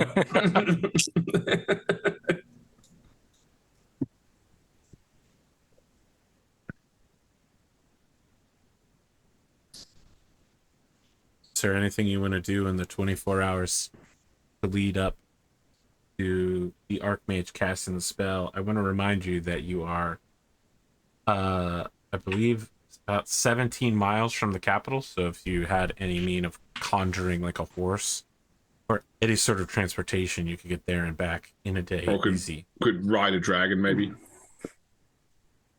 Can Sparky fly while you're riding him? No, but he can still he can still has a Oh 40 yeah, foot sure. move. You can. He's Yeah, fine. you can. Yeah. I think he can take But, you, and that's about Yeah, it. but I have no need to. He can take a medium sized person, but I have no need to go to town though. So Well, Tanir is always going to town. at least my friend, not my mount. Oh. Is there a bathhouse in town? In the Imperial capital, yes. Oh, okay, yeah. Let's There do are that. many And I want to bathhouses. go get It's- I want to get Godric a good bottle of some hard spirits, If just the in case Archmage's it comes house- up again. If the Archmage's house has a solar, it may actually have like a bath chamber as well, and Yes. unseen servants. It does have unseen servants. That's why she's not worried about dinner.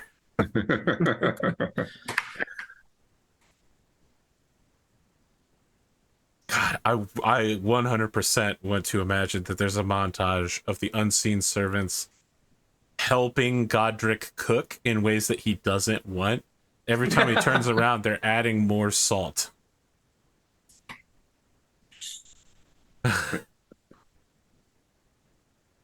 Occasionally they are nice though, like when you're making the tomato sauce and they automatically stir the pot. Yeah. I think after like the third time it happens, he sets up like a decoy pot. I mean, they're spirits of pure magical energy. You can't fool them with a decoy pot. There are more of them than there are of you. They just fill both pots with salt. If you've never seen the second ed monster manual, this is the image of the invisible stalker in the second ed monster manual. Wow, you can really see the definition there of Wow. That's some crazy concept art. it. Jim Duck James pulling out that top tier shit. that deep lore. All right, so Godric or Tanira is riding Sparky into town. Oh yeah, I'm gonna die. I'm gonna die clean. All right, as you mount up on Sparky, Sparky goes, "This is a team up we don't see very often." I know, right? I You usually wanna- come back drunk. Yeah, I was gonna say, you want to get in some real trouble? I like the way you think. All right, Sparky begins galloping at 60 feet a second and then accelerates into dash speed at 120 a second, zooming along the ground. Hell yeah. The two of you get to, the Imperial Gatehouse, the Eastern Road you've come in and out of before, and the guards are like talking to you. They're like, "What's your business in town?" And Sparky's like, "Hey, my eyes are down here. You don't need to talk to that thing up there. I'm in charge. And I'm here to take a bath. What he said, And I've got money in that little pouch around my neck." which I gave him. The guard is like, "Are the two of you drunk? It's 8 a.m. Not yet. So one of the other guards goes, "Well, it sounds like to me these two intend to spend good gold coin inside of the Empire's Imperial City, so I don't see any reason to stop them, do you, Corporal?" The guy goes, "I guess not. I mean, I thought we were at war with the dragons." And the sergeant walks over and puts a hand on his shoulder and says, "Boy, don't you recognize the dragon hero of the Empire?" And that right there is the most wanted criminal in the Empire. We are 100% going to arrest her right now. And they both move to eject you from the back of the dragon. They're like, "Ma'am, you need to come with us right now." Sparky, let's go. Let's get out of here. Sparky immediately dashes into the town, full speed. Every once in a while- not out of town. Yeah, he dashes into the town. He goes into the 100%. town. That's He dashes exactly what I past wanted them. him to do. Yep. Good, excellent. You guys are on the same page. So, there are like town centers every few blocks, and you can see that there are like adventuring notices and like, "How's the war going?" And even with the most positive possible spin, it does not sound good. Just out of interest, since several months have passed since the incident with the Black Dragon, what's happened with the financial system of the Empire now? They're back to using coin, baby. Okay, yeah. They got rid of that paper money. Burnt it. The paper money is now only used between nobility because they're the only ones that would need, like, "Oh, I don't feel like carrying 20 pounds worth of coin. Instead, I'm going to carry one stack of bill." So now it's like, it'll become a footnote in history later where they're like, "We moved off the gold standard for a few years.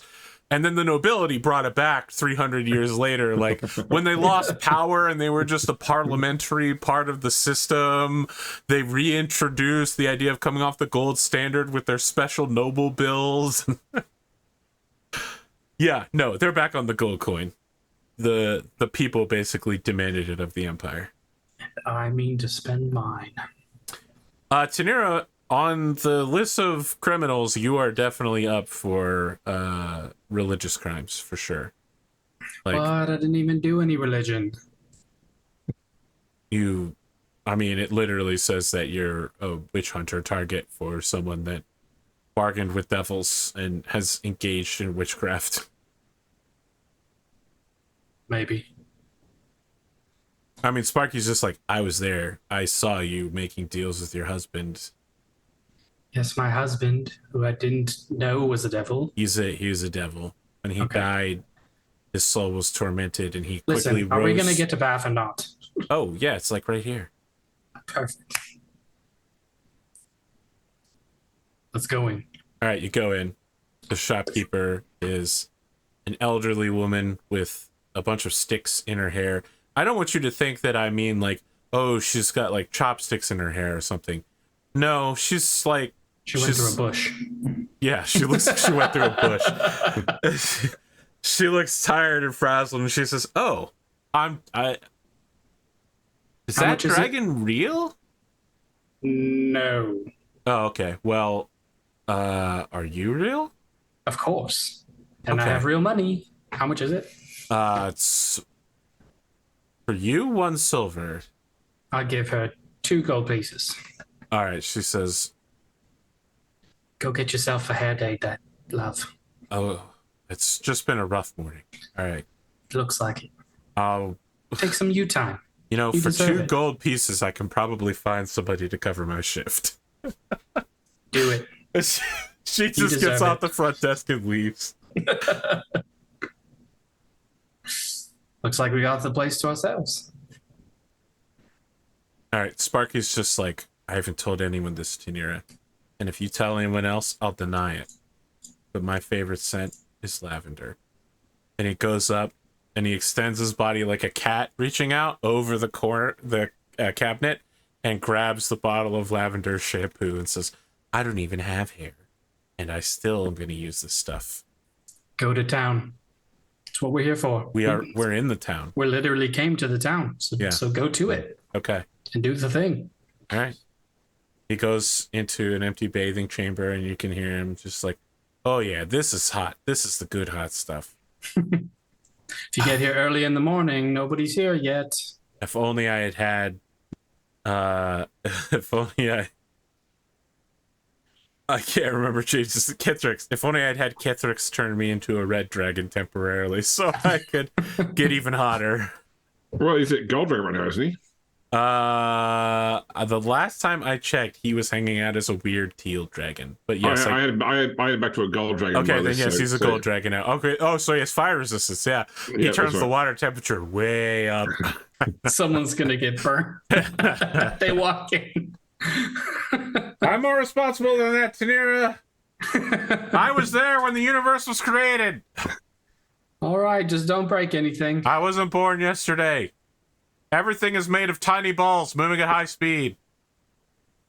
Damn. She just takes a second to take that in. I need a drink before we start talking like that. All right, so you go outside, you get a beer from a morning vendor who's just looks good. He's like, "Oh, sorry, I was just restocking for the afternoon rush. We aren't really open." You slam down a gold piece, and he gives you a mug of something cold, and this is like, "Okay, it's your money, lady." Still have my bath towel on and everything. You go back into the baths, warm water, cold beer, lavender shampoo. This It's is the life. Yep. Listen, if I'm gonna go into a plane of death again, this is where I'm gonna be for the next 24 hours.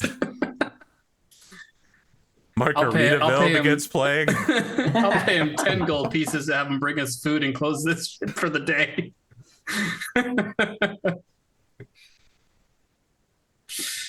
Oh, look at hedonism bot here. It's not hedonism. It's called luxury. No, it's hedonism. Yeah. Mm-hmm. Same thing. Is there anything else we want from Team back at the mansion before everyone comes back together? I'm subtracting 12 gold pieces. I think like a brief side scene. Godric goes to Gwyneria and asks her for help writing a love letter. Oh, yes. Yeah. Yes. I also want to point out that since Godric started drinking, he hasn't stopped. So he's probably extremely inebriated. And he was probably drinking the cooking wine while in the kitchen. Can you write this for me? I So- would be happy to. Yes. Yeah, sure. all these stuff so far is like midnight drunk texts of love, you know. Hey, are you up? You just tell me what you think. I will translate it. Okay. Roll for how much sappiness is going to go into this letter. Yeah, actually, I wanted to leave this up to a charisma roll. Go for it. Your charisma roll or mine? No, definitely his. I was gonna say Godric's charisma roll just Okay. to see what he can get out while drunk. Sure. If it's not good, then you can roll yours. Okay. Oh, Okay. 15. So- That's pretty good. I didn't realize I had a +1 to charisma. Yeah. Yeah, so I think I think he's more heartfelt than he intends to be. But I think you get the idea that his intention is that he's trying to get this girl to agree to a marriage proposal, but he's kind of too chicken shit to ask. Damn. Now, Godric, it's okay to, create anticipation in the letter, but you do have to have a conclusion where you make the commitment. It's very important. So is that okay? Should I put that on at the very end? Maybe something like, and I look forward to spending the rest of my life with you, or would you give me the honor, or how do you want to end this? Because this is wonderful sentiment that I can craft into something without much work, because I don't want to skew your words. I want it to be from you, but you need to make the commitment at the end. Can you do that? I think he's through his drunken stupor. I think he agrees. I think he agrees with your sentiment. Yes. Well, I have a passive persuasion of 21, and you're drunk. So yeah. So go ahead and make the commitment. Yes. Isn't this woman like a smith of some kind? Yeah. Yeah, I remember that. Mm-hmm. Oh, perfect. And My heart- I look forward to forging our bond eternal when next I see you. My heart beats like the thrum of your hammer. Some of these are both bad and good at the same time. It actually hurts me. I think Godric has a moment of like vulnerability after the letter's done, where he's sitting there and he's got kind of like tears in his eyes because this is like an extreme moment of vulnerability for him, and he just looks at Guinevere and says, "Do you think I'll be a good husband?" But it's more like amazing. One of the best. Very presumptuous. Yep. I think he slowly falls asleep because of the alcohol after that. No. The Archmage definitely walks in before you fall asleep. Sits down across from you and pats you on the shoulder and says, "You want to know what I think?" Did you hear all that? Yeah. It's my house. You haven't seen someone's been informing on you. Listen, if you cry in somebody else's house, they're gonna know about it. Okay. I think you're going to be a terrible husband. Oh. I know. It sounds harsh, but let me ask you a question. You've been adventuring for years. You spend half of your time on the open road, dressed in smoking armor. I know that you like having dinner, but could you sit down and have dinner every day for the rest of your life? No more adventuring, no more vampires or dragons. Just being at home. Like she's talking now, and you can see that her mouth is going dry, and she goes, "Just being at home. Seeing your son 2 weekends a month. Because you can't leave." I think Godric looks at her and says, like, that's the end goal. That's what I want. I didn't want to the adventuring life. I was kind of thrust into it. I want to set down a foundation and build, not just like work the forge, but build the family. All right. She takes the bottle of alcohol you're drinking from and says, "Go to sleep, you're drunk." And stands up and leaves. You can tell that hurt her a lot. Oh. Damn. Don't you mind? Don't her. upset the She's hostess, just dude. bitter. Yeah. Hey, we're going to go on break, and when we come back, we're going to do the last bit of this episode. Sheesh, what's going to happen next? One of my favorite bits of graffiti I ever saw in a public toilet was where someone had written on the wall, "I fucked your mum," and then below that someone wrote, "Dad, you're drunk, go home."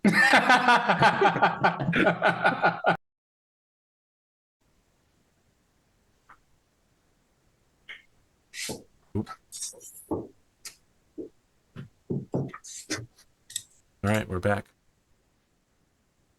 Friends,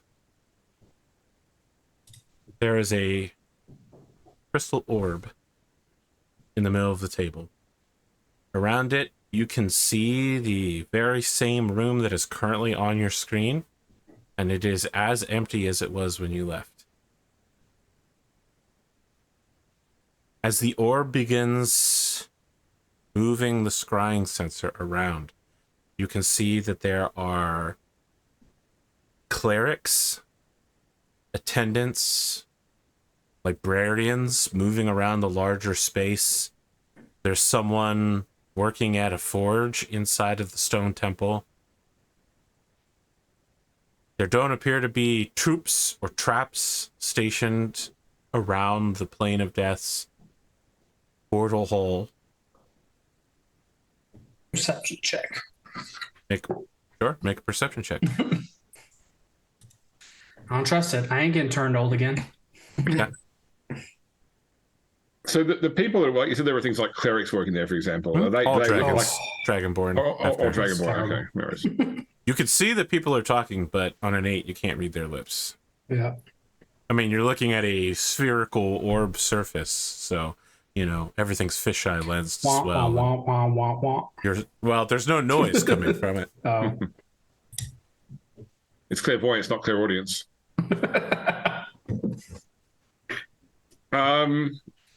Just to clarify, audience. Yeah. I wonder if we could use something like disguise self to make ourselves look like Dragonborn and be able to move more freely through that realm without alerting suspicion. Do any of you have access to that spell? You have access to a bard. Mm-hmm. I mean, we can get scrolls too. It's a relatively low level spell, isn't it? So she stands up and she walks deeper into the house. She comes back with 4 scrolls of disguise self. I have a lot of free time. And we appreciate you for that. How do we disguise Sparky? He's a dragon. Why would you need Yeah. to disguise him? We just put him in a trench coat and ask him to stand upright. But why? Are we keeping him as a gold dragon? Is there another color that would be more fitting for the area we're going into? Black? Boom. Disguised. I mean, that's up to Sparky, really. But Sparky nods. okay. The Archmage sits back down and begins guiding the scrying orb. At some point, she simply cuts the spell off and says, "You don't want to see that." I just want to note that Sparky's looking real good right now. Real shiny, real relaxed. He's looking so On gold, fleek, dude. reflective. It smells slightly of lavender. Exactly. Yeah. And So I just when you go, say we don't want to see that, do we need to know about it? Those you do. I think it's no surprise to you that there are powerful undead creatures in the plane of death. Yes. Something in the library was being held in a cage that was not an undead creature, but looking upon it could drive you mad.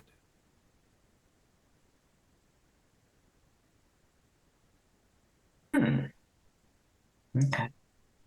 I'm not I'm sure not looking exactly at it. what it was, but there are many powerful ancient aberrations from beyond the creation of this material plane. Remnants of dark things that eat the worlds.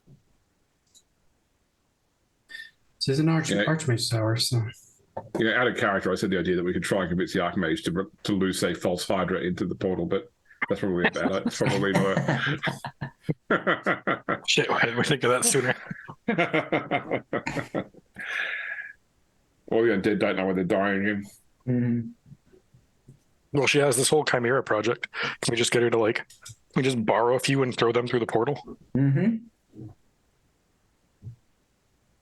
But then we'll have to deal with the undead versions of them once they get eventually worn down. Well, then we just throw more Chimera through. yeah, I feel like that's not a great idea in the long run. And we bring in a Like, type of gorilla that's gonna lives turn on into- snake meat. Like, It's so yeah. funny that Bearded has a Full Metal Alchemist poster behind him while you guys are like, what if we did violate the laws of life and death? Exhibit A. There would be there's no I've heard- price to pay for using magic, right? Yeah. So I've heard stories. Big brother. Australia used to have a rabbit problem because they introduced many Europeans introduced many rabbits, and so they introduced cane toads to try and kill the rabbits off, and now got a cane toad problem. So Exactly that. Also, it'd probably end up like Dune. We just have a whole bunch of friggin' false hydras just swimming around eating people. okay, so the disguise self spells will give us an hour of free exploration, provided they work, provided they fool people. Well, at least we can get through the portal without getting jumped. Yeah, and we should apparently avoid the library lest we see something that might madden us. Well, like, hold on. How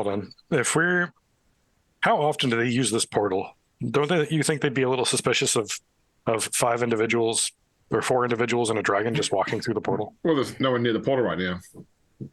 right now? But Yeah, what so happens when? Let's get through it before they start coming.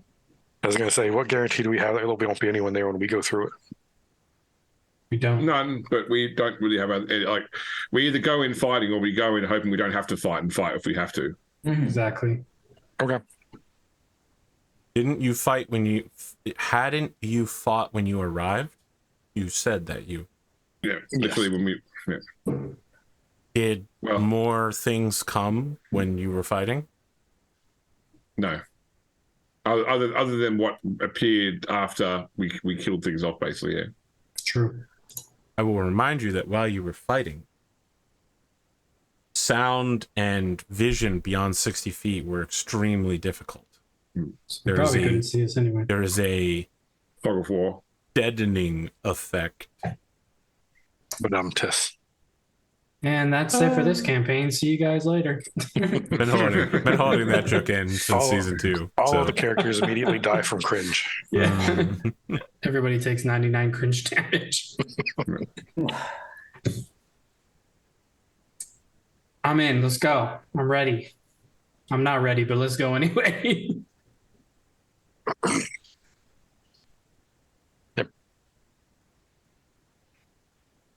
So what is it? Wait.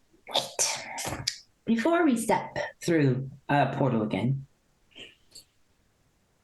what is our plan once we get there? We can't just mill about for an hour and then have everything wear off. I mean, we Looking could for- potentially, as long as we don't delve more than half an hour in, we could come back to the portal and leave again. If it's obscured from sight from others around, then we could potentially, reconnoiter before we I think we engage. should do as much exploring as we can in that first hour because we still don't know where we're going. We know what we're doing, but we don't know where we're going. Well, we were saying what Kithrix was saying was if we spend about a half hour exploring, that gives us a half hour to get back to the portal. Then we still don't know any more than we already do. Granted, we don't find anything. I guess what we're trying to find is where Loch Deathwalker is in this place, because he's really the one we've got to deal with. But even then, like Sparky said, I don't even know that we have the power in us to defeat him in just a simple stand-up fight without other. Yep. But we can't just march an army into the plane of death, because every man that we bring that dies becomes one more force for the adversary. exactly. So we got to do this by ourselves as quick as possible, and hopefully we win. So the Archmage says, I was actually coming up with a plan to invite you and your army to help me look for where they are appearing in the Eastern Empire and then distract the enemy at the gate, essentially. We've been fighting a pretty tough fight out there. We haven't actually found the source of where they're coming through, but it's not going well. We could do that, and then we could potentially double back when the time comes to flank through the portal. True. I think that my concern is that we go and do this and we fail, and then who's going to carry the torch next? What will happen after we don't manage to defeat them? My So- concern is we go there, we help them find where they're coming from, we double back, and then we win. I can speak with the Emperor about having some draking ships and a transport cruiser sent to Dragonhold to transport you to the Eastern Front. It might be the way to go. We could certainly use some fresh troops. There's a particular draking ship we're already well familiar with. Yeah. Captain Thor, or what was his name? Linthul. Linthul. Yes, she died about a year ago. Oh, Ouch. He's hardly the... First off, that was not a draking ship. That was an airship. We've advanced the design quite a bit, I'm proud to say. It turns out you can't just bring any old airship to fight a dragon. True. He turns and looks at Sparky. Who's just like smugging right now. Well, we do know where to find a bunch of dwarves who are very, very skilled with crossbows. So that helps. Yeah, I'm all for going to help them. Mm-hmm. yeah. That sounds like the better plan. Yes. At least we'll have some backup. And then they think that we, if any notice has been given to us, they think that we are out there fighting on that front. And then we sneak back. My concern is that if they know us, or specifically if they're able to recognize Sparky, will they overcommit to the forces on the Eastern Front? I mean, I guess the soldiers that are already out there have kind of signed up for whatever's coming, but I would hate to think that our presence would make life worse for them.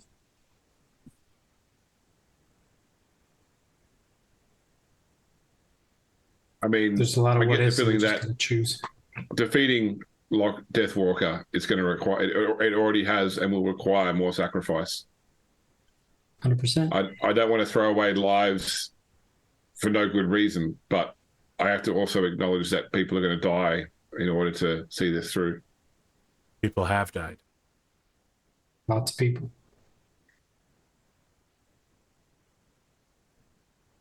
There'll be time to grieve for that later. If we do nothing, the people die anyway. Ships will be in Dragonhold in a week. I can convince the Emperor. Is there any way we can help with that? Yep, let's do it. No. Let's Guideria write a is very letter. convincing. She's good at writing letters. Yes. What are some emperor-related puns? Maybe I'm we could sure send him the a set Emperor- of new clothes. They are so sheer you don't even notice that you're wearing them. That's... that is my life partner you're talking about. I would prefer if you did not parade him naked in front of the court. It is cautionary tale, and I apologize. Mm-hmm.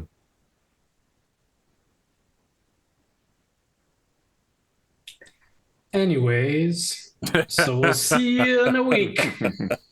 Oh, you Yes. imagine you went up to somebody and was like, I'd like to see your husband naked. Someone wanted something Oh, humorous and emperor related, and that's what came out of my mouth. Okay, well. how do we get here again? We got teleported by her agent in Dragonhold. So Mhm, to the nearby teleportation circle, yes. okay, so we just go back through the teleportation network. Yeah, I'll have to go back to the Imperial City. Yeah. There's no teleporting in and out of my mansion. Yeah, and we can also we don't have a we can't teleport to Dragonhold, can we? We've got to go to the nearby city. Dragonhold has a teleportation circle. Yeah, but it's not linked to the Imperial network.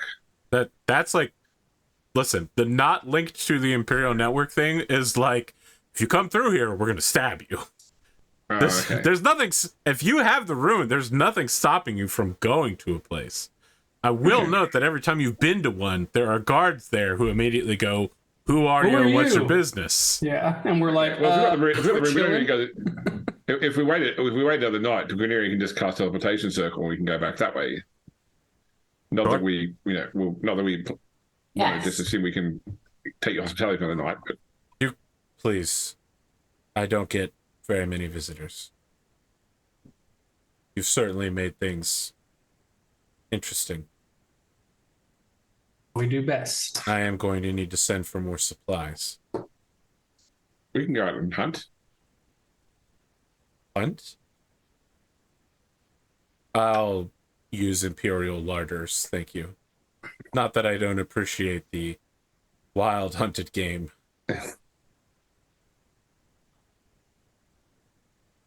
Or I could create woodberries, but they're not really that tasty. It's just, I feel bad that you have to go to the supermarket because we're staying. I can't leave. I'll send for someone. I could make a teleportation circle. Outside of the house, yes. Yes. Yeah, we don't have to go into the Imperial City. I could build one. Yeah. Chalks and inks. A precious If you gem. don't have that, I have those. Yes. But I think it's not a spell where the gem is consumed either. So I believe it's only consumed if you use it if you're doing every day to make one. 360 days, yes. Yeah.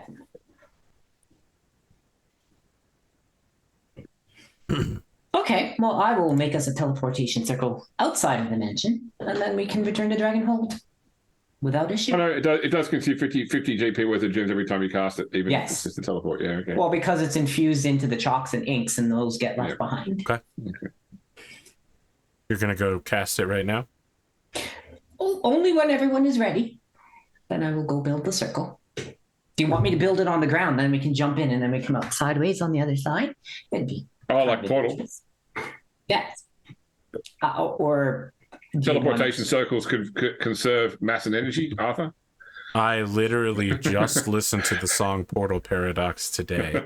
This is a type B Portal Paradox, so you continue in the vector relative to your new plane of reference with momentum conserved. It doesn't mean very much to the people here, I see. Don't worry, it's really important, otherwise physics kind of falls apart. Yeah, but I mean, but it does mean if the teleportation circle on the floor and you leap through it sideways, you'll come up and then fall straight back through it again. That, first off, that's not how teleportation circle works. It's one way, but Jim's gonna be that guy that pushes one of the little death robots through, and it's a hello, hello, are you still there? Just trap it in an infinite loop.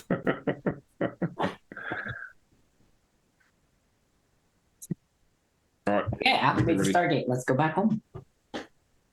Wait for the ship. Activate the Stargate. All right, you go fuck up her lawn real quick with lots of chalk and gem dust.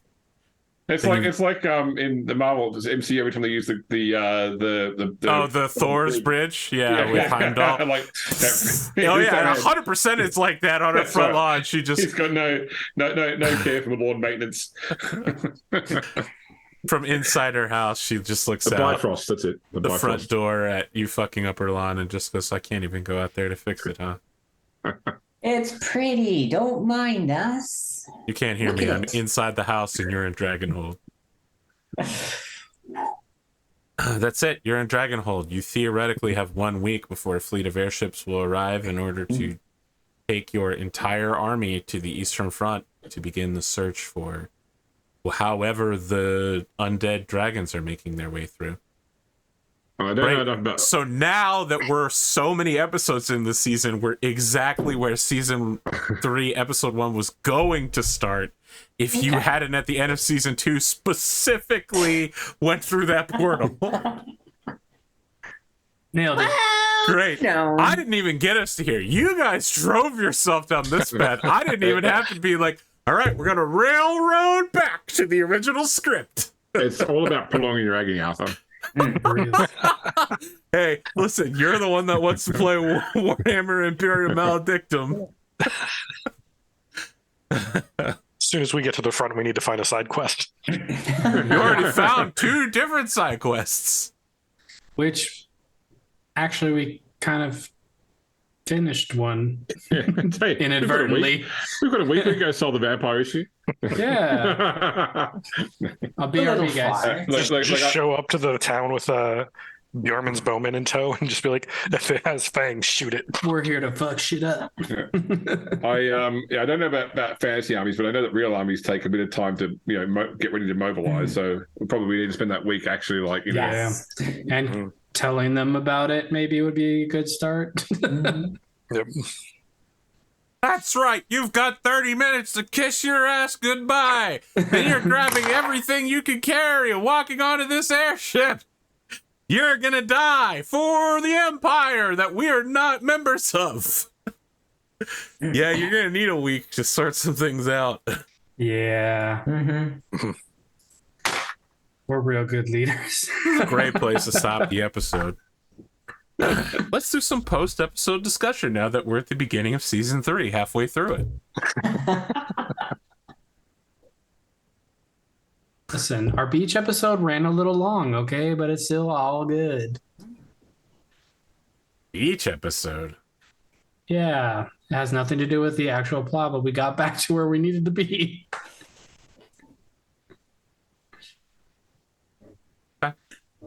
Hmm.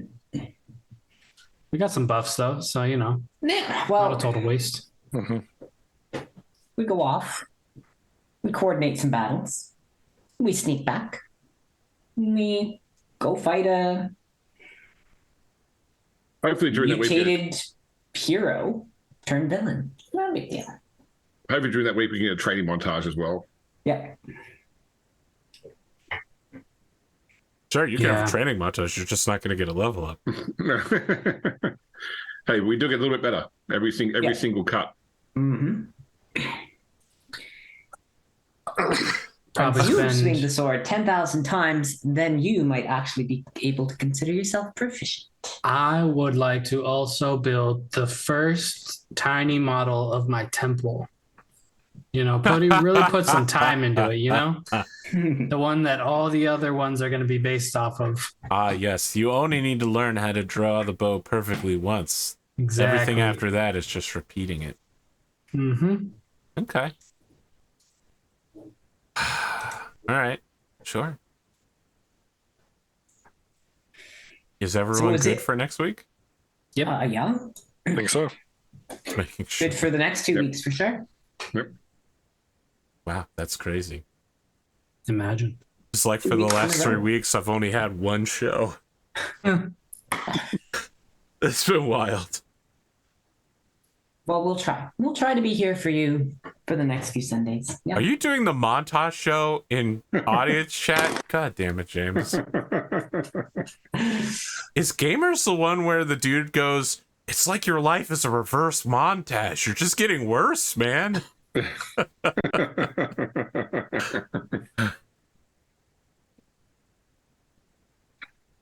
Oh, yeah, I think it's actually Gamers 3. Yeah, where they're playing the card game. Yeah. What a great reference. One day we'll get Gamers 4. Not anytime soon, but one day.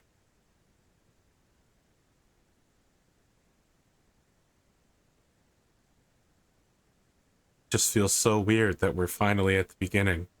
Freaking me out, man. Until we go somewhere else we're not supposed to go. Are we gonna get to the end by Christmas? Ooh, God, I hope so. I think we're about 4 episodes away from the end at Okay. worst. 4 weeks, 1 month. At I don't know worst. if I'll be back around the house by then. It's I mean, once you go through that portal, it's real one-way sort of ticket deal. You know. Okay. We said that last time. Yeah, well, you literally the portal spell had not even finished before you ran back through it. It was spicy, okay? Yeah, we will solve this problem 10 rounds at a time, Arthur. Yeah. Yeah. That's not this time. You better finish all your side quests and buy all the potions you want, because this is it. This is a point of no return message. It is. I'm telling you, it's the point of no return message. When you launch the army, you lock yourself in to whatever ending you've earned through all your side questing. Damn, we're all gonna die. And make sure you don't pick low gain for Grey Warden. Jesus, what's wrong with you? Let that guy die. Yeah, I did that in my last playthrough just so I could say I've done it once, and Oh, I really felt God. shitty about it. What a fucking traitorous asshole. I think in all the years I've played the game, I've never taken that because I hate that guy so much. Who's the main guy who can be king? Alistair. Alistair. Fucking Alistair's life up by forcing him to marry that girl and then letting her be the queen. Yeah, and Logain as Grey Warden is for me the nightmare ending. Yeah, I've done that. And yeah, like you feel like a dick, and he even calls you a dick. Yeah. I don't know if you meet him in Oh sure, the years of second game, service yeah. have mellowed him out, but does it really make up for the fact that he's a huge fucking dick to you personally? No, not Logain. Alistair. Alistair. In the 3, the yes, Queen in chick. Inquisition. No, in the second one, if you meet as Hawk, you can meet him.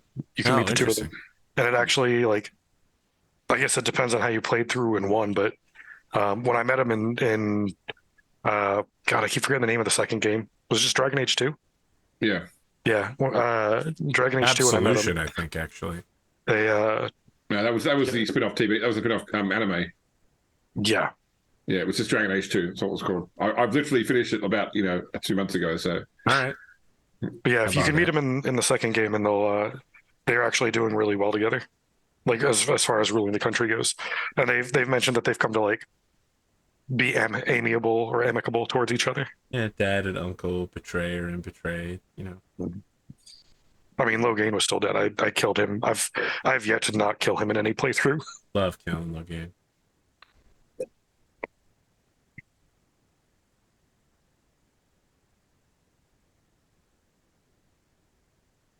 Alicia Day was in that game, right? I feel like I'm that's not right. crazy as thinking that. Talus. She was in the DLC. Talus, Talus, yes. yeah.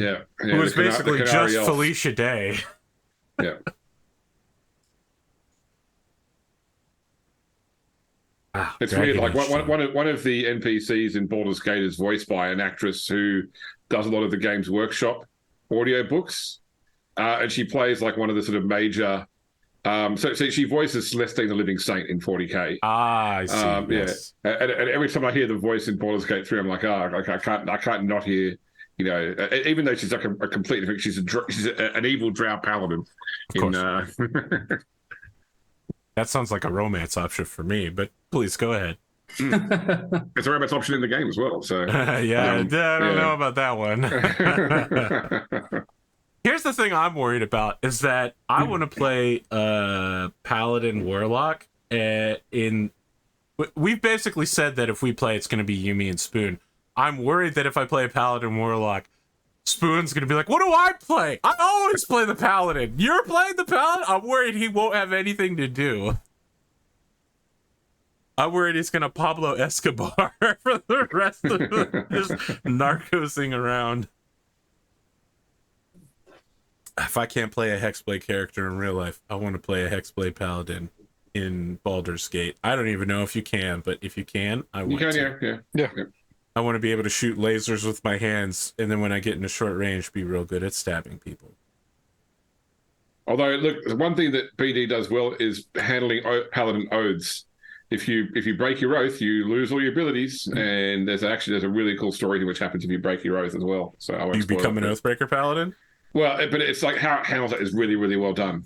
Okay. So, You're making me want to intentionally become an Oathbreaker Paladin.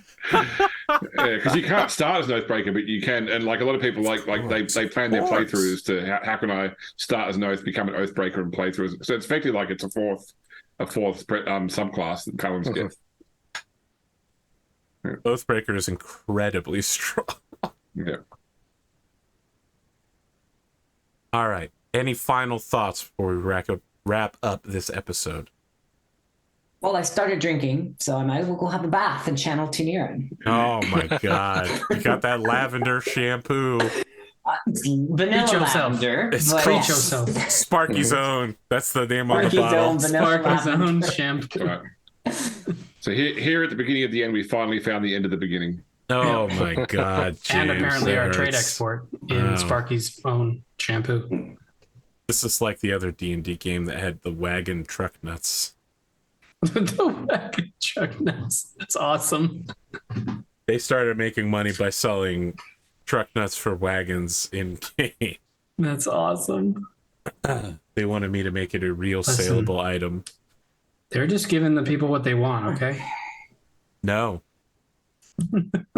What a truck nuts! If you knew history, Oh, that's the boy. wrong part. It's Historically, people don't like. All right, James. I'm gonna say it, and this is gonna flag the shit out of this YouTube video. The back of the okay. truck. I've googled it. Don't worry. Okay. I appreciate that. Thank you. It's real graphic. Yeah. Yeah. It's very inappropriate considering the fact your vehicle could be seen by any number of children at any time. Right. Basically, I have to be an asshole to have them. Sorry to all the assholes out there that are assholes. All right, we'll be back next week to do the end of the beginning. And then it'll be the beginning of the end. No, we already did that.